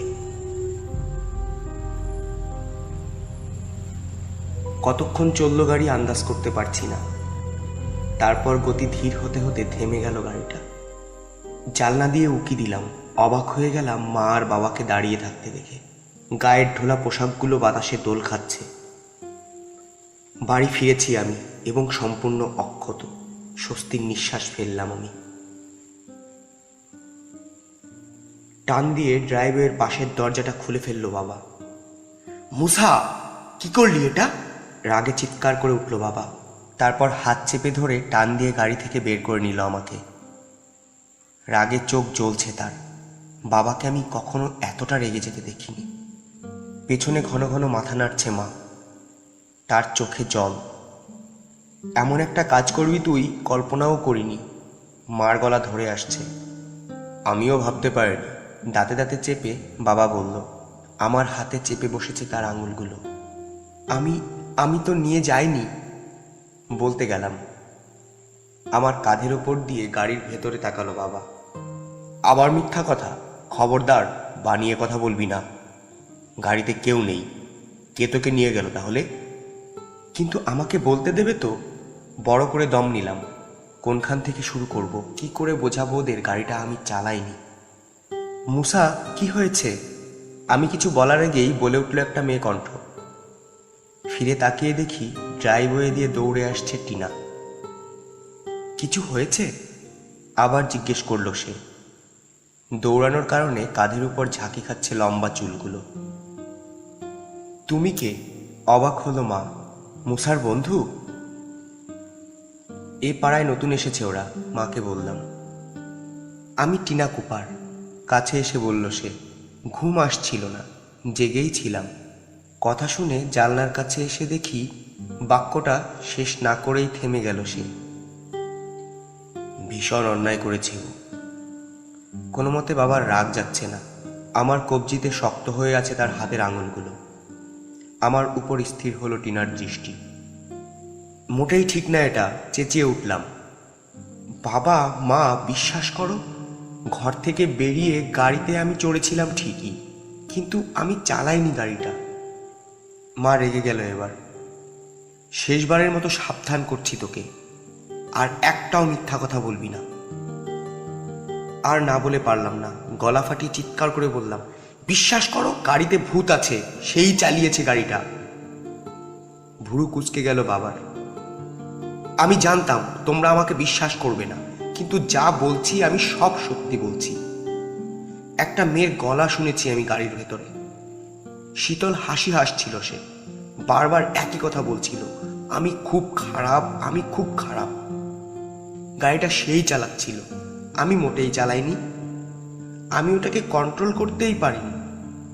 ভূত আছে এই গাড়িতে। থাম, অনেক হয়েছে, গর্জে উঠল বাবা। ভূত দেখার ব্যারাম তো তোরা নতুন নয়। তুই কি ভাবিস তোর এই আষাঢ়ে গল্প আমরা সবাই বিশ্বাস করে নেব? শয়তানি তো করেছিস একেই, আবার মিথ্যে কথা। চোখের পাতা সরু করে আমার দিকে তাকালো টিনা। বদলে যাচ্ছে ওর মুখের ভঙ্গি। চোয়াল কাঁপতে শুরু করেছে, ভয় পেতে আরম্ভ করেছে যেন। তারপর মৃদু স্বরে বলল, মুসা ঠিকই বলেছে। আরে না, ওকে তুমি চেনো না, মা বলল। ওর কাজই হলো ভূত আবিষ্কার করা। আমার দিকে তাকালো। আমাদের কি ভাবিস তুই? কি বলতে চাস? গাড়িটাকে ড্রাইভওয়ে থেকে নিসনি? ওকে কি জিজ্ঞেস করছো? ধমকের সুরে বলল বাবা। গাড়ি নিয়ে পাগল হয়ে আছে কদিন, দিনে সাহস পায়নি, তাই রাত দুপুরে চাবি চুরি করে চালাতে নিয়ে গেছিল। এ তো সোজা কথা। কোনোভাবেই ওদের বিশ্বাস করানো গেল না গাড়িটার উপরে অদৃশ্য কোনো শক্তির ভর রয়েছে। পরদিন রাতে ডিনারের পর নিজের ঘরে বসে ফোনে কিশোরের সঙ্গে কথা বলছি। মাত্র 30 সেকেন্ড কথা বলতে পারবো, কারো সঙ্গে দেখা করতে পারবো না, কেউ বাড়িতে এলেও নয়। নতুন আইন চালু হয়েছে আমার জন্য, নিজের ঘরে বন্দি থাকার হুকুম দেওয়া হয়েছে আমাকে। মা বাবার ধারণা গাড়িটা আমি চুরি করেছিলাম, তারপর মিথ্যে কথা বলছি। 30 সেকেন্ডে আর কটা কথা বলা যায়? ঘড়ির টাইমার বেজে উঠল। অন্যায় করা হচ্ছে আমার সঙ্গে, ভীষণ অন্যায়, অথচ আমি কোনো অপরাধ করিনি। গাড়িটা যে ভুতুড়ে কেউ বিশ্বাস করতে রাজি নয়, কাউকে বোঝাতে পারছি না। ঘর থেকে বেরিয়ে হল ধরে ছুটলাম ফারিহার ঘরের দিকে। দেখি ওকে বোঝানো যায় কিনা, হয়তো সাহায্য পাবো ওর কাছ থেকে। ওর ঘরের সামনে গিয়ে একা একাই হাসতে শুনলাম ওকে। দরজায় উকি দিয়ে দেখি কম্পিউটারের কিবোর্ডগুলোর উপর ঝুঁকে রয়েছে, মনিটরের দিকে চোখ, গেম খেলছে। আমার সাড়া পেয়ে ফিরে তাকালো। ওর বিছানার কিনারে বসে পড়লাম। তুমি আমার কথা বিশ্বাস করেছো? গাড়ির মধ্যে ভূত আছে এ কথা? বিষণ্ণ ভঙ্গিতে মাথা নাড়ালো ফারিহা। না, তবে রহস্যময় একটা কিছু ঘটছে গাড়িটাকে ঘিরে, সেটা আন্দাজ করতে পারছি। লাফ দিয়ে উঠে ওর কাজ চেপে ধরলাম। কি পারছো? জলদি বলো, জলদি। ওই নতুন মেয়েটা, ফারিহা বলল, টিনা কুপার। সঙ্গে সঙ্গে চেঁচিয়ে উঠলাম, ওই তো ভূত। ভূত কিনা জানি না, তবে মেয়েটা রহস্যময়, জবাব দিল ফারিহা। বিছানার অন্য প্রান্তে গিয়ে বসে 2 হাত রাখলো কোলের উপরে। ভেবে দেখো, গাড়িটা যেদিন এলো ঠিক সেই দিনই সেও এসে হাজির। তারপর দরজাটা যখন খুলতে পারছিলে না, সে এসে খুলে দিল। কাল রাতেও একেবারে সময় মতো সে হাজির হয়ে গেল। এত রাতেও কি জবাব এগুলোর? মাথা চুলকালাম। একটাই জবাব, সে ভূত। মাথা নাড়ল ফারিহা। আমি বিশ্বাস করতে পারছি না। টিনা ভূতটুত নয়, ও সাধারণ মানুষই, আমাদের মতোই। গাড়িতেও বাস করে না সে, তবে আশেপাশের কোনো একটা বাড়িতেই থাকে। আশেপাশের বাড়ি? হ্যাঁ, তাই তো, এখনই প্রমাণ হয়ে যাবে। তড়াক করে লাফ দিয়ে উঠে দাঁড়ালাম। দৌড়ে বেরিয়ে এসে নিজের ঘরে ঢুকলাম। ছো দিয়ে তুলে নিলাম কর্ডলেস টেলিফোনটা। ফিরে এলাম ফারিহার ঘরে। দ্রুত কয়েকটা বোতাম টিপলাম। টেলিফোনের ইনফরমেশন ডেস্কে কল করে কুপারদের বাড়িতে ফোন করতে চাই জানালাম। তারপর ঠিকানাটা দিলাম। আমার দিকে তাকিয়ে আছে ফারিহা। অপারেটরকে সময় দিলাম নম্বরটা খুঁজে বের করবার জন্য। অবশেষে অপারেটর জানালো, ওই এলাকার রেজিস্টারে কুপার বলে কেউ নেই। যা ভেবেছিলাম ঠিক তাই। তাকে ধন্যবাদ দিয়ে লাইন কেটে দিলাম। ফিরলাম ফারিহার দিকে। সব শুনে ফারিহা বলল, মনে হয় টেলিফোনের কানেকশন দেওয়া হয়নি এখনো। ফারিহার হাত চেপে ধরে হ্যাসকাটানে বিছনা থেকে নামিয়ে নিলাম ওকে। চলো যাই, দেখে আসি একবার। কোথায়? হাতটা ছাড়িয়ে নিল সে। কোথায় যাব? টিনাদের বাড়িতে। তোমার কাছে প্রমাণ করে দেব ও ভূত। কিন্তু তোমার তো শাস্তি চলছে, ফারিহা বলল। ধুত্তর, শাস্তি? খেপে উঠলাম। শোনো, মা বাবা দুজনেই এখন বেসমেন্টে। বাবাকে কাজে সাহায্য করছে মা। আগামী কয়েক ঘন্টায় অন্তত বেরোবে না, ততক্ষণে কাজ সেরে চলে আসতে পারবো আমরা। পা টিপে টিপে নিচতলায় নেমে এলাম দুজনে। 2টো টর্চ আর জ্যাকেট নিলাম। মাটির নিচের ঘর থেকে ভেসে আসছে মা বাবার কথার শব্দ। তর্ক করছে কিছু নিয়ে। বাবার এসব মিস্ত্রিগিরি মায়ের একদমই পছন্দ নয়, কিন্তু বাবা করবেই। ঝগড়াটা সেজন্যই।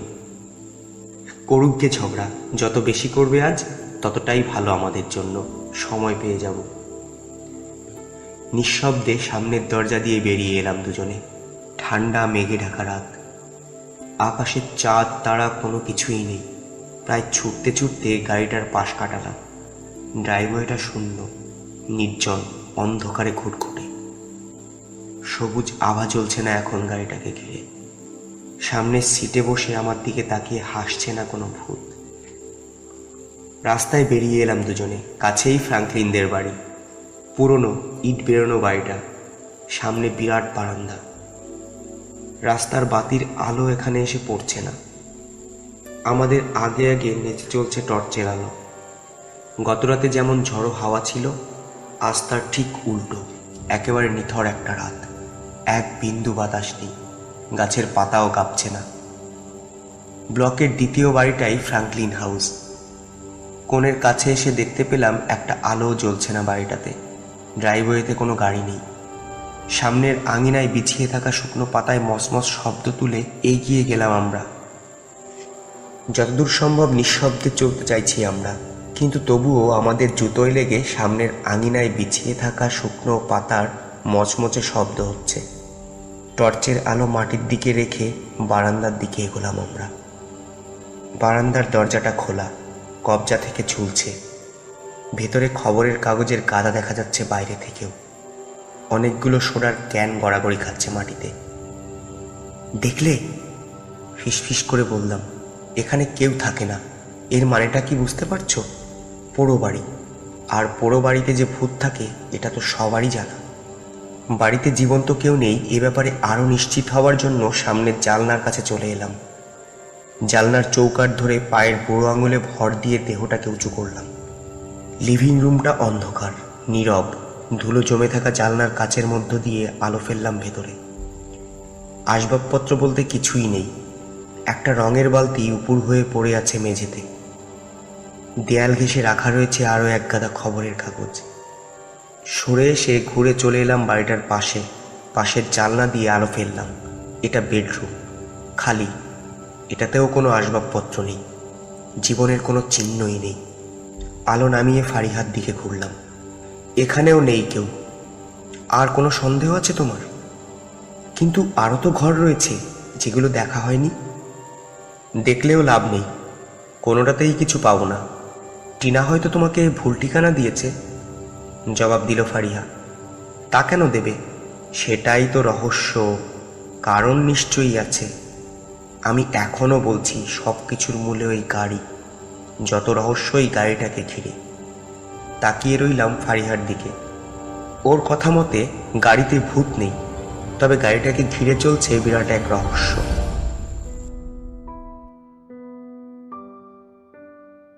বিশ্বাস না করলেও কিশোরকে সব বলবো ভেবেছিলাম, কিন্তু পরদিন স্কুলে এলো না সে।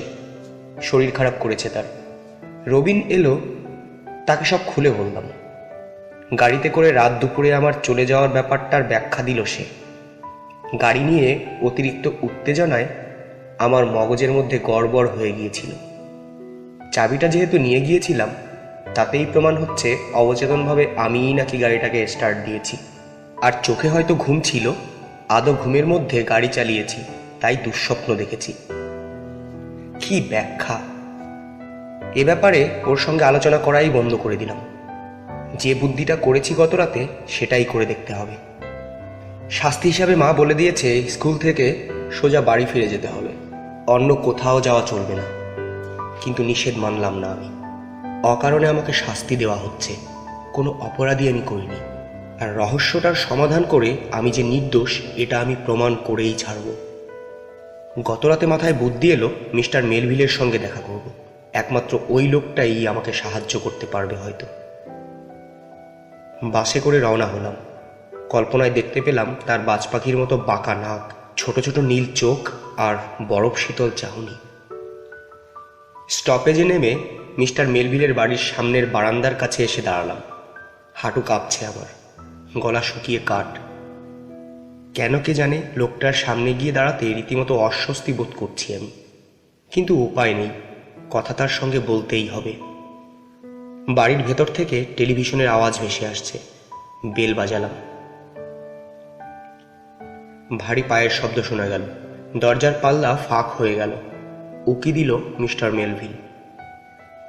মাথা কাত করে সন্ধিহান ভঙ্গিতে আমার দিকে তাকালো। আজও সেই আগের দিনের মতোই পোশাক পরা, ফ্ল্যানেলের শার্ট, সুতির ওভারঅল। চিরুনি না দেওয়া চুল এলোমেলো হয়ে মুখের উপর এসে পড়েছে। আমাকে চিনতে পারছেন? জিজ্ঞেস করলাম আমি। খুদে খুদে বাজ পাখির মতো চোখ দিয়ে আমাকে দেখল লোকটা। জবাব দিল না। আবার বললাম, আমার বাবা গত সপ্তাহে আপনার কাছ থেকে একটা গাড়ি কিনেছিল, মনে পড়ে? মিস্টার রাফাত আমানের কথা বলছি। মাথা ঝাঁকালো সে। দরজাটা আরও কয়েক ইঞ্চি ফাঁক করল। তা তোমার জন্য কি করতে পারি ইয়াং ম্যান? রাস্তার দিকে চোখ তুলে তাকালো সে। আমার মনে হলো হয়তো বাবাকে খুঁজছে। বললাম, কয়েকটা প্রশ্ন ছিল আমার মিস্টার মেলভিল গাড়িটার সম্পর্কে। ঝিক করে উঠল তার চোখ, মুখটা কুকড়ে গেল। দরজাটা লাগিয়ে দিতে শুরু করলো সে। বেশিক্ষণ লাগবে না, তাড়াতাড়ি বললাম আমি।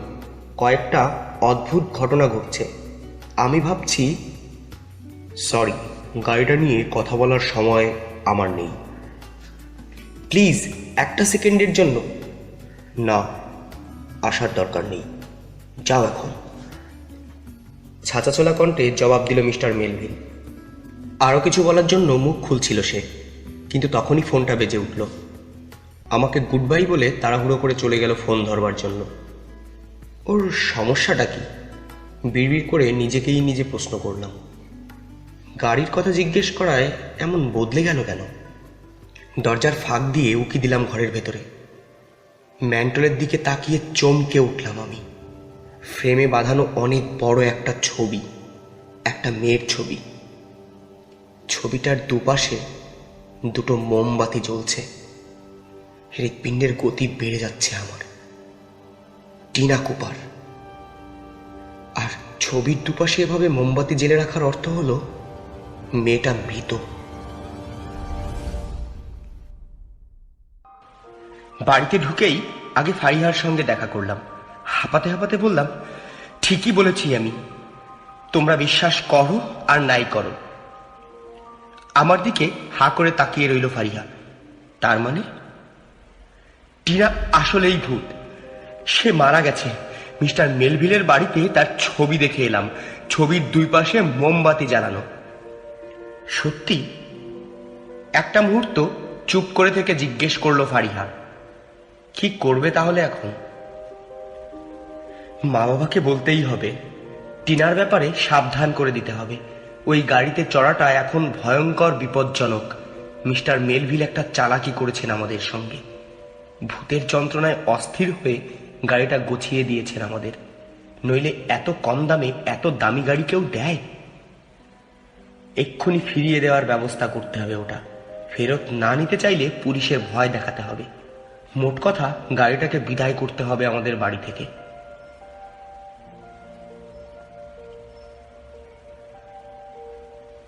গাড়িটা ভুতুরে, আমি প্রমাণ করে দিতে পারবো। সেদিন ডিনার টেবিলে বসার সঙ্গে সঙ্গে আমি ঘোষণা করলাম, মুসা, শান্তিতে খেতেও দিবি না নাকি? রেগে উঠলেন বাবা। আজ রাতে তোর পছন্দ মতো খাবার রান্না হয়েছে, খেতে চেয়েছিলি বলে। মা বললেন, কাজেই অকারণে ফালতু কথা বলে মজাটা নষ্ট করিস নে। মজা নষ্ট? চিৎকার করে উঠলাম আমি। ওদের বাঁচানোর চেষ্টা করছি আর ওরা বলছে মজা নষ্ট। লাফ দিয়ে উঠে দাঁড়ালাম। ঠেলা লেগে পেছনের দিকে উল্টে পড়ে গেল চেয়ারটা। গাড়িটা ভুতুরে। গলা ফাটিয়ে চিৎকার করে উঠলাম। ভূত বাস করে ওই গাড়িতে, একটা মেয়ে ভূত, ভীষণ পাজি। মিস্টার মেলভিল আমাদের ঠকিয়েছে। ও ঠিকই বলছে, মিনমিন করে বলতে গেল ফারিহা। গাড়িটাতে। তুই থাম, ধমক লাগালো মা। ওর মতো ভূতের রগে ধরতে আরম্ভ করেছে নাকি তোকেও? মুসা, প্লেটটা নিয়ে যা এখান থেকে, বিদেয় হ, নিজের ঘরে বসে খা গিয়ে। প্রচন্ড খারাপ লাগলো আমার। দৌড়ে বেরিয়ে এলাম খাবার ঘর থেকে। প্লেটটা না নিয়েই। খাওয়ার রুচি নষ্ট হয়ে গেছে আমার। চিৎকার করে কাঁদতে ইচ্ছা করছে। ঘুষি মেরে দেওয়াল ফাটিয়ে দিতে ইচ্ছা করছে। আমি বুঝতে পারছি যে কোনো মুহূর্তে একটা মারাত্মক দুর্ঘটনা ঘটবে। মা, বাবা, ফারিহা, এতে যে কেউ মারা পড়তে পারে। সব জানি, সব বুঝতে পারছি, কিন্তু ওদের বাঁচানোর কোনো উপায় করতে পারছি না। কি করা যায়? ভাবতে ভাবতে মাথা গরম হয়ে গেল আমার। টেবিলের সামনে বসে গাড়ির মডেলের টুকরোগুলো গোছাতে শুরু করলাম। কাজ করলে অস্থির মনটা স্বাভাবিক হতে পারে, কিন্তু কিছুতেই মন বসাতে পারলাম না। টুকরোগুলো যেভাবে ছিল সেভাবেই রইল। চুপ করে তাকিয়ে আছে সেগুলোর দিকে। তাকিয়ে তাকিয়ে কেবল ভাবছি কিভাবে নিষ্কৃতি পাওয়া যায় এই ভূতের হাত থেকে। নিচ থেকে বাবার ডাক কানে আসতেই চমকে উঠলাম, সিঁড়ির দিকে দৌড় দিলাম। বাবা, মা, ফারিহা সবার গায়েই কোট। সিঁড়ি দিয়ে নামতে নামতে জিজ্ঞেস করলাম, কোথায় যাচ্ছ তোমরা? নারিনাকে দেখতে ভুলে গেছিস? পুরো সপ্তাহ ধরেই অসুস্থ, আজকে দেখতে যাব বলেছিলাম। হলের আয়নার দিকে তাকিয়ে স্কার্ফটা ঠিক করতে করতে বললেন মা। ও, আমাকেও যেতে হবে? আমি ঘর থেকে আমার কোট বের করে আনার জন্য পা বাড়ালাম। না না, তোর আজ যেতে হবে না, বরং বাড়িতেই থাক, মাথা ঠান্ডা কর। এরপর হল ধরে হেঁটে গিয়ে ল্যাম্পের সুইচটা অন করে দিল বাবা। হলের টেবিলে গাড়ির চাবিটা পড়ে থাকতে দেখে জিজ্ঞেস করলাম, গাড়িটা নিচ্ছ নাকি? কেন? মুখ তুলে আমার দিকে তাকালো বাবা। বাবা, তোমার দোহাই লাগে, ওটাতে করে বেরিও না। কাতর অনুনয় করলাম। আমি সত্যি বলছি। না, ডাক্তারের কাছে তোকে নেওয়াই লাগবে দেখতে পাচ্ছি। মা বললেন, মেহরাবকে ফোন করেছিলাম, সে আসছে আমাদের নিয়ে যেতে, আমাদের গাড়িতে করে যাচ্ছি না। যাক, আপাতত বাঁচা গেল। ঘাম দিয়ে জ্বর ছাড়লো আমার। নাইনা আন্টি বাবার দূর সম্পর্কের বোন, মেহরাব তার স্বামী। খবরদার, গাড়িটায় হাত দিবি না কিন্তু, সাবধান করলো মা। মাথা খারাপ আর যাই ওটার কাছে, তোমাদেরকেই উঠতে বারণ করছি। হয়েছে, থাম, আবার শুরু করিস নে। তাড়াতাড়ি কথা বলে আমার মুখ বন্ধ করে দিল মা। ওদের সঙ্গে সঙ্গে বাইরে বেরোলাম। ড্রাইভওয়েতে দাঁড়িয়ে থাকলাম মেহরাব আঙ্কেল না আসা পর্যন্ত। অবশেষে এলেন তিনি, সবুজ টরাস গাড়িতে চড়ে। মা আর ফারিহা পেছনে উঠে বসলো। বাবা উঠল সামনে, ফিরে তাকালো আমার দিকে। মুসা, ঝামেলা বাঁধাস নে কিন্তু কোনো। না, বাঁধাবো না, ভেবো না, বাবাকে আশ্বস্ত করার জন্য বললাম। ঘর থেকে বেরোবই না আমি। পিছিয়ে গেল সবুজ গাড়িটা, গেট দিয়ে বেরিয়ে পড়লো রাস্তায়, নাক ঘুরিয়ে রওনা দিল শহরের দিকে। আমাদের গাড়িটার দিকে তাকালাম। 2 ইঞ্চি নেমে রয়েছে ড্রাইভারের পাশের জানলাটা। অদ্ভুত এক আকর্ষণ অনুভব করলাম। মাত্র কয়েক মিনিট আগেই যে মা বাবাকে কথা দিয়েছি ওটার কাছেও যাব না, ভুলে গেলাম সেটা। পায়ে পায়ে এগিয়ে গেলাম গাড়িটার দিকে। মুখ নামিয়ে ভেতরে উকি দিলাম। টিনা, আছো নাকি তুমি? জিজ্ঞেস করলাম। জবাব নেই কোনো। রাস্তার আলোতে ভেতরের চকচকে সাদা চামড়া মাখন রঙা আভা ছড়াচ্ছে। জোর একটা টান অনুভব করলাম। কেউ যেন অদৃশ্য হাত ধরে টানছে আমাকে। কেউ যেন অদৃশ্য হাতে টানছে আমাকে, ওঠাতে চাইছে গাড়িটার ভেতরে। সরে যেতে চাইলাম, পালিয়ে যেতে চাইলাম যেন নিরাপদ আশ্রয়ে, কিন্তু অদৃশ্য সেই শক্তিটা আমাকে যেন টেনেই চলেছে, টানছে টানছে আমাকে। দরজার হাতল চেপে ধরলাম, টান দিয়ে দরজা খুললাম।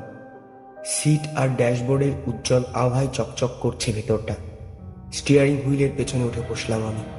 থরথর করে কাঁপছে এখন সাদা আলো। দরজাটা লাগিয়ে দিলাম। আঙুলগুলো চেপে বসলো স্টিয়ারিং হুইলে। ঠান্ডা মসৃণ অনুভূতি। কিট করে একটা আওয়াজ শুনলাম, দরজার তালা লেগে গেল। আরেকবার আটকা পড়লাম আমি। চোখ মিটমিট করতে লাগলাম। আলোটা চোখে সয়ে আসার অপেক্ষা করছি। আমি যে একা নই সেটা বুঝতে কিছুটা সময় লাগলো। ফিরে তাকালাম প্যাসেঞ্জার সিটে। সেখানে কেউ একজন বসে আছে। আগাগোড়া কালো পোশাক পরা সোনালি চুলের একটা মেয়ে। তার মুখ দেখতে পারছি না আমি, অন্যদিকে ঘুরিয়ে রয়েছে। তবে সে যে কে তা বুঝতে আমার মোটেও অসুবিধা হলো না। টিনা। ধীরে ধীরে মুখ ঘোরালো সে। আতঙ্কে চিৎকার করে উঠতে চাইলাম, কিন্তু কোনো শব্দ বেরোলো না গলা থেকে। টিনা নয়, ভয়ঙ্কর একটা চেহারার দিকে তাকিয়ে রয়েছি আমি। কালচে গোলাপি রঙের পচা চামড়া, কোথাও ফোলা, কোথাও ভাঁজ, কোথাও ছেঁড়া উল্টে ঝুলে রয়েছে। গভীর অক্ষিকোটর ভেতর থেকে ঝুলছে দুটো ভেজা ভেজা চোখ, ভাঙা খসে যাওয়া নাক, খুলির ফুটো দুটো বেরিয়ে আছে, দাঁতহীন সবুজ মাড়ি। বিভৎস! আমি আর তাকিয়ে থাকতে পারছি না। তীব্র মাংস পচা দুর্গন্ধ এসে লাগলো আমার নাকে। মুখটা এগিয়ে এলো আমার দিকে, ঝটকা দিয়ে মাথা সরিয়ে ফেললাম। আমি খুব কাছে চলে এসেছে। দাঁতহীন মাড়ি নেড়ে ফিস করে সে বলতে লাগলো, আমি খারাপ, আমি খুব খারাপ। আবার মোচড় দিয়ে উঠলো আমার পেটের মধ্যে। সব ঠেলে উঠে আসতে লাগলো ওপরে। আপ্রাণ চেষ্টা করতে লাগলাম বমি ঠেকানোর জন্য। ওর চুল আমার গাল ছুঁয়ে গেল। মনে হলো যেন শনের ডগা লাগলো। সঙ্গে সঙ্গে চামড়া চুলকাতে শুরু করলো। ঠান্ডায় কেঁপে উঠলাম আমি। গাড়ির ভেতরটা ভয়ঙ্কর ঠান্ডা হয়ে গেছে, মৃত্যুর মতো শীতল। দরজার হাতলে টান দিলাম আমি, একই সঙ্গে গায়ের জোরে ঠেলতে থাকলাম দরজাটা। জানলার গোড়ায় খামচি মারছি, কিল মারতে শুরু করছি কাছে। বাঁচাও, বাঁচাও, কে আছো? বের করে নিয়ে যাও আমাকে এখান থেকে। তীক্ষ্ণ কণ্ঠে চিৎকার শুরু করলাম আমি। ফিরে তাকিয়ে দেখি মাথা ছুটছে মেয়েটা, মুখ হা করে কুৎসিত হাসি হাসছে। তারপর হঠাৎ করেই শুরু হলো তার পরিবর্তন। আরো আতঙ্কিত করে দিল আমাকে। কালো চোখ দুটো গিয়ে জায়গা মতো বসে গেল। গলিত চামড়া পুরোপুরি গলে যেতে শুরু করলো। সামনের দিকে ঝুঁকে পড়লো সে। ড্যাশবোর্ডে বাড়ি খেলো মাথাটা। শক্ত সোনালি চুলগুলো মোচড় খেতে লাগলো কৃমির মতো। গলছে, আরো গলছে। ছোট থেকে ছোট হচ্ছে তার শরীর। ধীরে ধীরে ওকে আমি গলে যেতে দেখছি। পুরোপুরি অদৃশ্য হয়ে গেল এক সময়। শুধু সবুজ ধোঁয়ার মতন এক টুকরো গ্যাস ঝুলে রইল সিটের ওপরে। ধীরে ধীরে গ্যাসটাও কমতে কমতে মিলিয়ে গেল। বুকের মধ্যে চাপ লাগলো আমার। খেয়াল করলাম দম আটকে রেখেছিলাম। হুশ করে ছেড়ে দিলাম বাতাসটা। কিন্তু এবার যেন জীবন্ত হয়ে গেল গাড়িটা। চালু হয়ে গেল ইঞ্জিন। শব্দ বাড়তে লাগলো। গিয়ার শিফট বদল হলো। ঝাঁকি দিয়ে ড্রাইভওয়ে ধরে পেছাতে শুরু করলো গাড়িটা। তারপর বেরিয়ে এলো রাস্তায়। আবার গিয়ার বদল হলো। আচমকা লাফ দিয়ে আগে বাড়লো। ছুটতে শুরু করলো গাড়িটা। স্টিয়ারিং চেপে ধরে পাগলের মতো ঘোরানো শুরু করলাম আমি। কিন্তু কোনো মতেই আমার নিয়ন্ত্রণে এলো না গাড়িটা। রাস্তা থেকে যখন লাফ দিয়ে নেমে গেল, আবার চিৎকার করে উঠলাম। ঝাঁকি খেতে খেতে ছুটছে ঘাসের ওপর দিয়ে। কিন্তু তবুও গাড়ির চাকার কর্কশ শব্দ আর ইঞ্জিনের শব্দকে ছাড়িয়ে কানে এলো মেয়েটার নিষ্ঠুর হাসি। দ্রুত পাশে সরে গিয়ে রাস্তা থেকে নেমে পড়লো গাড়িটা। একটা গাছের সঙ্গে ঘেঁষা লাগলো। লাফাতে লাফাতে আবার উঠে এলো রাস্তায়। ভূতের হাতে আমি পুরোপুরি অসহায়। নিজেকে বাঁচানোর কোনো উপায়ই আমি আর দেখতে পাচ্ছি না। দুইবার পিছলালো চাকা। বন বন করে ঘুরলো। তারপর নিজেকে যেন বাঁক নিয়ে ঘুরে যাওয়া রাস্তার দিকে ছুঁড়ে মারল। তারপর ছুটতে লাগলো শহর আর উপত্যকার দিকে। ঠিক এই সময় কানে এলো সাইরেনের শব্দ। আমার পেছনে পুলিশের গাড়ি। আশা দুলে উঠল বুকের মধ্যে। ওরা নিশ্চয়ই বাঁচাবে আমাকে, গাড়িটাকে থামাবে, আমাকে বের করে নেবে। আনন্দে চিৎকার করে পাটা পুরোপুরি চেপে ধরলাম ব্রেকের উপরে। মেঝের সঙ্গে প্রায় ঠেকে গেল পেডালটা, কিন্তু সামান্যতম গতি কমল না গাড়িটার। সাইরেনের তীক্ষ্ণ শব্দকে ছাপিয়ে ক্ষণ ক্ষণ করে বেজে উঠল নিষ্ঠুর হাসি। আবার ব্রেক পেডালে চাপ দিলাম আমি। অনেক কাছে চলে এসেছে সাইরেনের শব্দ। মিররে ঝিলিক দিয়েই চলেছে লাল আলো। কিন্তু বাপাস দিয়ে বেরিয়ে গেল গাড়িটা। আমাদের ছোটন্ত গাড়িকে পাশ কাটিয়ে দেখলাম ওটা পুলিশ কার নয়, লম্বা একটা দমকলের গাড়ি। সাইরেনের শব্দ করতে করতে আমাদের আগে চলে গেল গাড়িটা। জোরে একটা দীর্ঘশ্বাস ফেললাম। রাস্তার মাঝখান দিয়ে তীব্র গতিতে ছুটে চলছে আমাদের গাড়ি। ছুটে যাচ্ছে পাহাড়ের কিনারের দিকে। জোরে জোরে লাফানো শুরু করলো গাড়িটা। সেই সঙ্গে ঝাঁকি খেতে লাগলো আমার দেহটাও। তারপর হঠাৎ করেই থেমে গেল গাড়িটা। অদৃশ্য কোনো কণ্ঠ বলে উঠল, তুমি বাড়ি যেতে চাও মুসা? চাই চাই, আমি বাড়ি যেতে চাই, আমাকে বাড়ি নিয়ে চলো।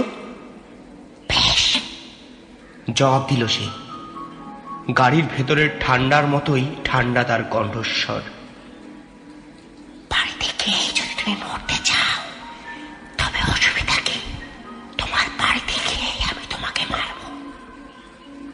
না না, শোনো।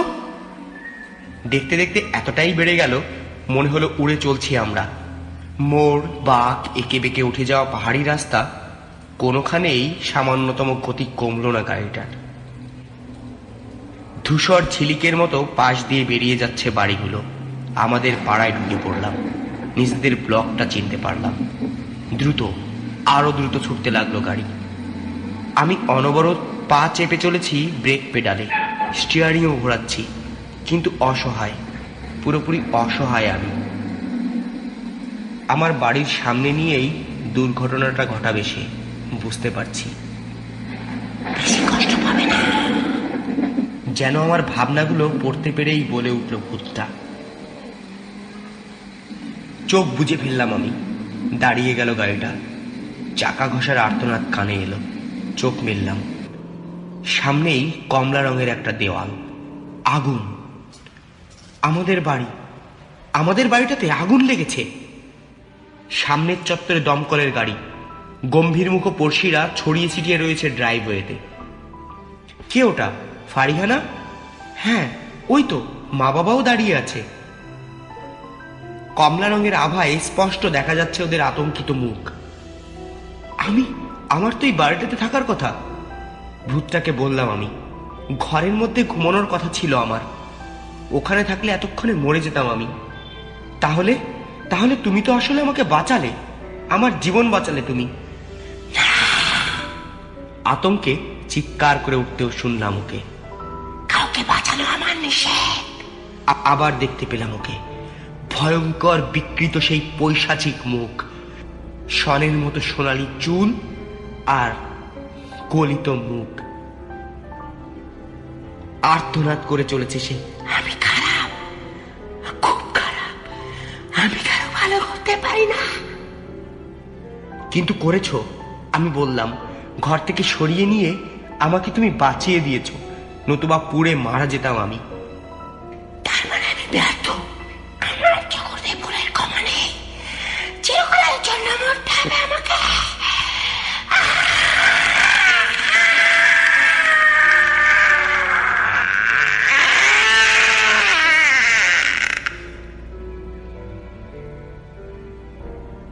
এই না হলে ভূতের বুদ্ধি। এত দুঃখের মাঝেও হাসি পেল আমার। আগুন থেকে বেঁচেছি, এখন অন্য কোনোভাবে মেরে ফেললেই হয়, তাহলেই তো তার মিশন সাকসেসফুল হয়ে যেত। কিন্তু সেই কুবুদ্ধি তাকে আর দিতে গেলাম না, বরং ওর দুর্বলতা বুঝে ওকে বলতে লাগলাম, হ্যাঁ, বাঁচিয়ে দিয়েছো, তুমি আমাকে বাঁচিয়ে দিয়েছো, তুমি ভালো কাজ করেছো, তুমি খুব ভালো।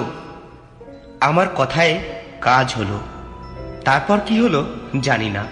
ওর কুচকুচে কালো চোখ দুটো আমার দিকে ঘুরলো, যেন কালো আগুনের টুকরো, কিন্তু তাতে রাজ্যের ঘৃণা মেশানো। আবার গলতে আরম্ভ করলো সে। চোখ দুটো ঘুরছে অক্ষিকোটর থেকে। তারপর হঠাৎ ছিটকে বেরিয়ে এলো, টুপটুপ করে খসে পড়লো কোলের উপরে। ফটাস করে দুই ভাগ হয়ে গেল খুলিটা। সামনের দিকে ঢলে পড়লো দেহটা। হতবাক হয়ে তার গলে যাওয়া দেখছি। গলতে গলতে কিছুই থাকলো না, পড়ে রইল এক টুকরো গ্যাস। ঝটকা দিয়েই খুলে গেল গাড়ির দরজা। শক্ত হাতে কেউ আমাকে টেনে বের করে নিল। জড়িয়ে ধরলো বাবা আমাকে, মাও যোগ দিল তার সঙ্গে। তুই ভালো আছিস মুছা? তোর কিছু হয়নি তো? আমাকে ধরে কাঁদতে শুরু করলেন মা। আমরা তো ভেবেছিলাম তুই আটকা পড়েছিস বাড়িতে। ফারিহাও ছুটে এলো, ওর গাল বেয়ে জল গড়াচ্ছে। মুসা, আমরা ভেবেছিলাম তুমি মরেই গেছো, পুড়ে মরেছো ঘরের মধ্যে। ভূতটা বাঁচিয়ে দিয়েছে আমাকে, ঘোষণা করলাম আমি। চট করে পরস্পরের দিকে তাকালো বাবা আর মা। বুঝতে পারলাম এখনো আমার কথা বিশ্বাস করছে না ওরা। পরোয়াই করলাম না, বেঁচে আছি আমি, এটাই অনেক বড়। বাড়ির ছাদের বিরাট একটা অংশ ধসে পড়লো আগুনের উপরে। চমকে গেলাম চারজনই। দোষ আমারই, ফোঁস করে বলল বাবা। মাথা নাড়তে নাড়তে বলল, ওসব তারপর ঘাটাঘাটি করাটা মোটেই উচিত হয়নি আমার। যে যেটা জানে না সেটা নিয়ে ওস্তাদি করতে গেলে যা হয়, জীবনে যদি আর ইলেকট্রিসিটি নিয়ে ঘাটতে গেছি আমি। তারের শর্ট সার্কিট থেকেই আগুনটা ধরেছে বুঝতে পারলাম। যা হবার হয়েছে, সবাই যে আমরা ভালো আছি এতেই আমি খুশি, মা বললেন। কিন্তু মার কথায় কান নেই আমার। আমি তাকিয়ে আছি ভূতটার দিকে। আবার এসেছে সে, টিনা। মুসা! আমার দিকে দৌড়ে আসছে টিনা। ওর সোনালি চুল কাঁধের উপর ঝাঁকি খাচ্ছে। এক পা পিছিয়ে গেলাম আমি। গলার মধ্যে চাপ, শক্ত হয়ে আছে চোয়াল। বললাম, তুমি তুমি আমাকে বলেছো চিরকালের জন্য চলে যাচ্ছ?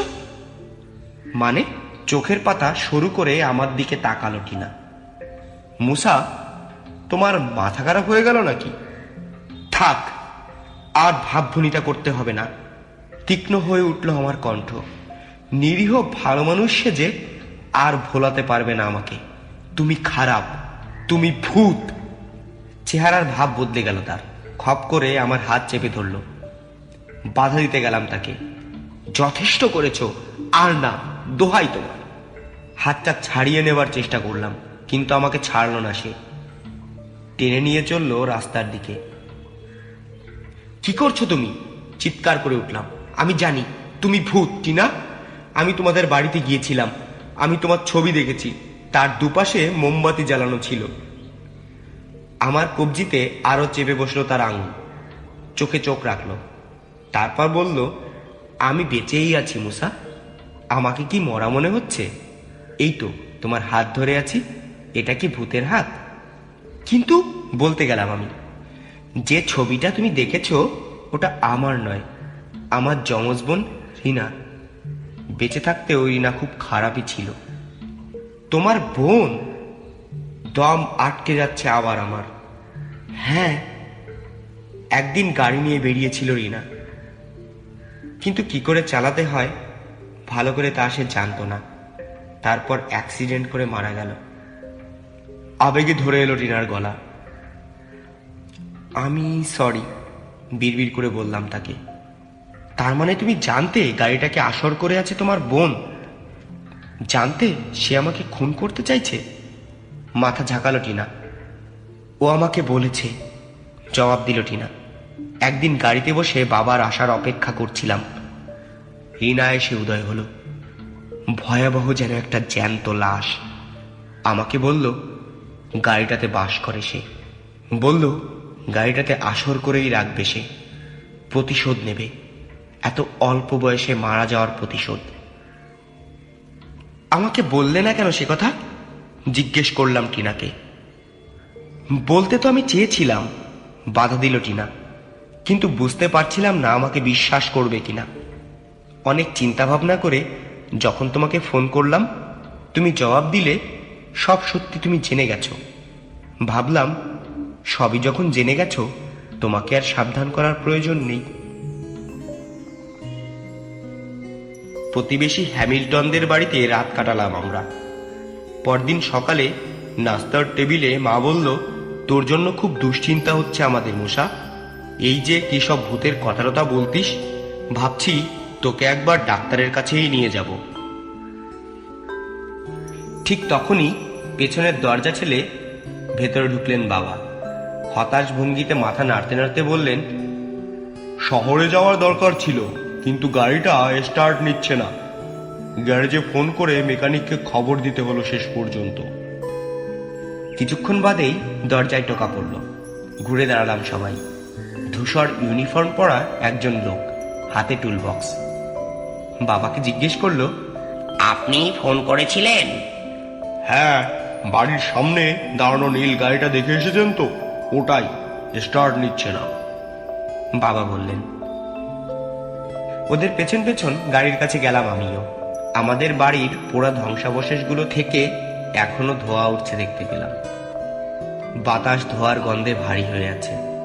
গাড়িটার সামনের দিকে গিয়ে দাঁড়ালো মেকানিক। টান দিয়ে হুড খুলে ইঞ্জিনের উপর ঝুঁকলো। এক নজর দেখেই ফিরে তাকালো বাবার দিকে।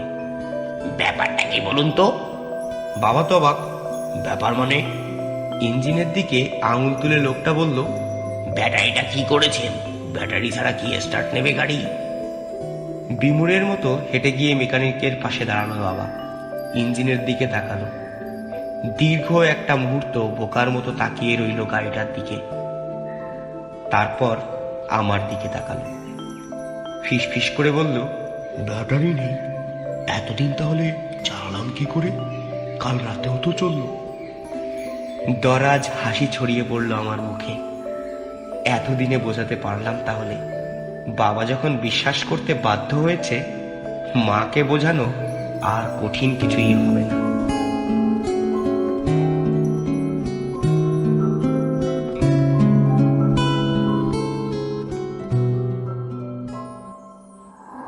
ইয়ন্স গ্যালারিতে শুনছিলেন রকিব হাসানের লেখা 3 গোয়েন্দা সিরিজের গল্প ভূতের গাড়ি। খুব শীঘ্রই আমরা ফিরে আসব নতুন কোনো গল্প নিয়ে। সবাই সুস্থ থাকুন, আনন্দে থাকুন। ধন্যবাদ।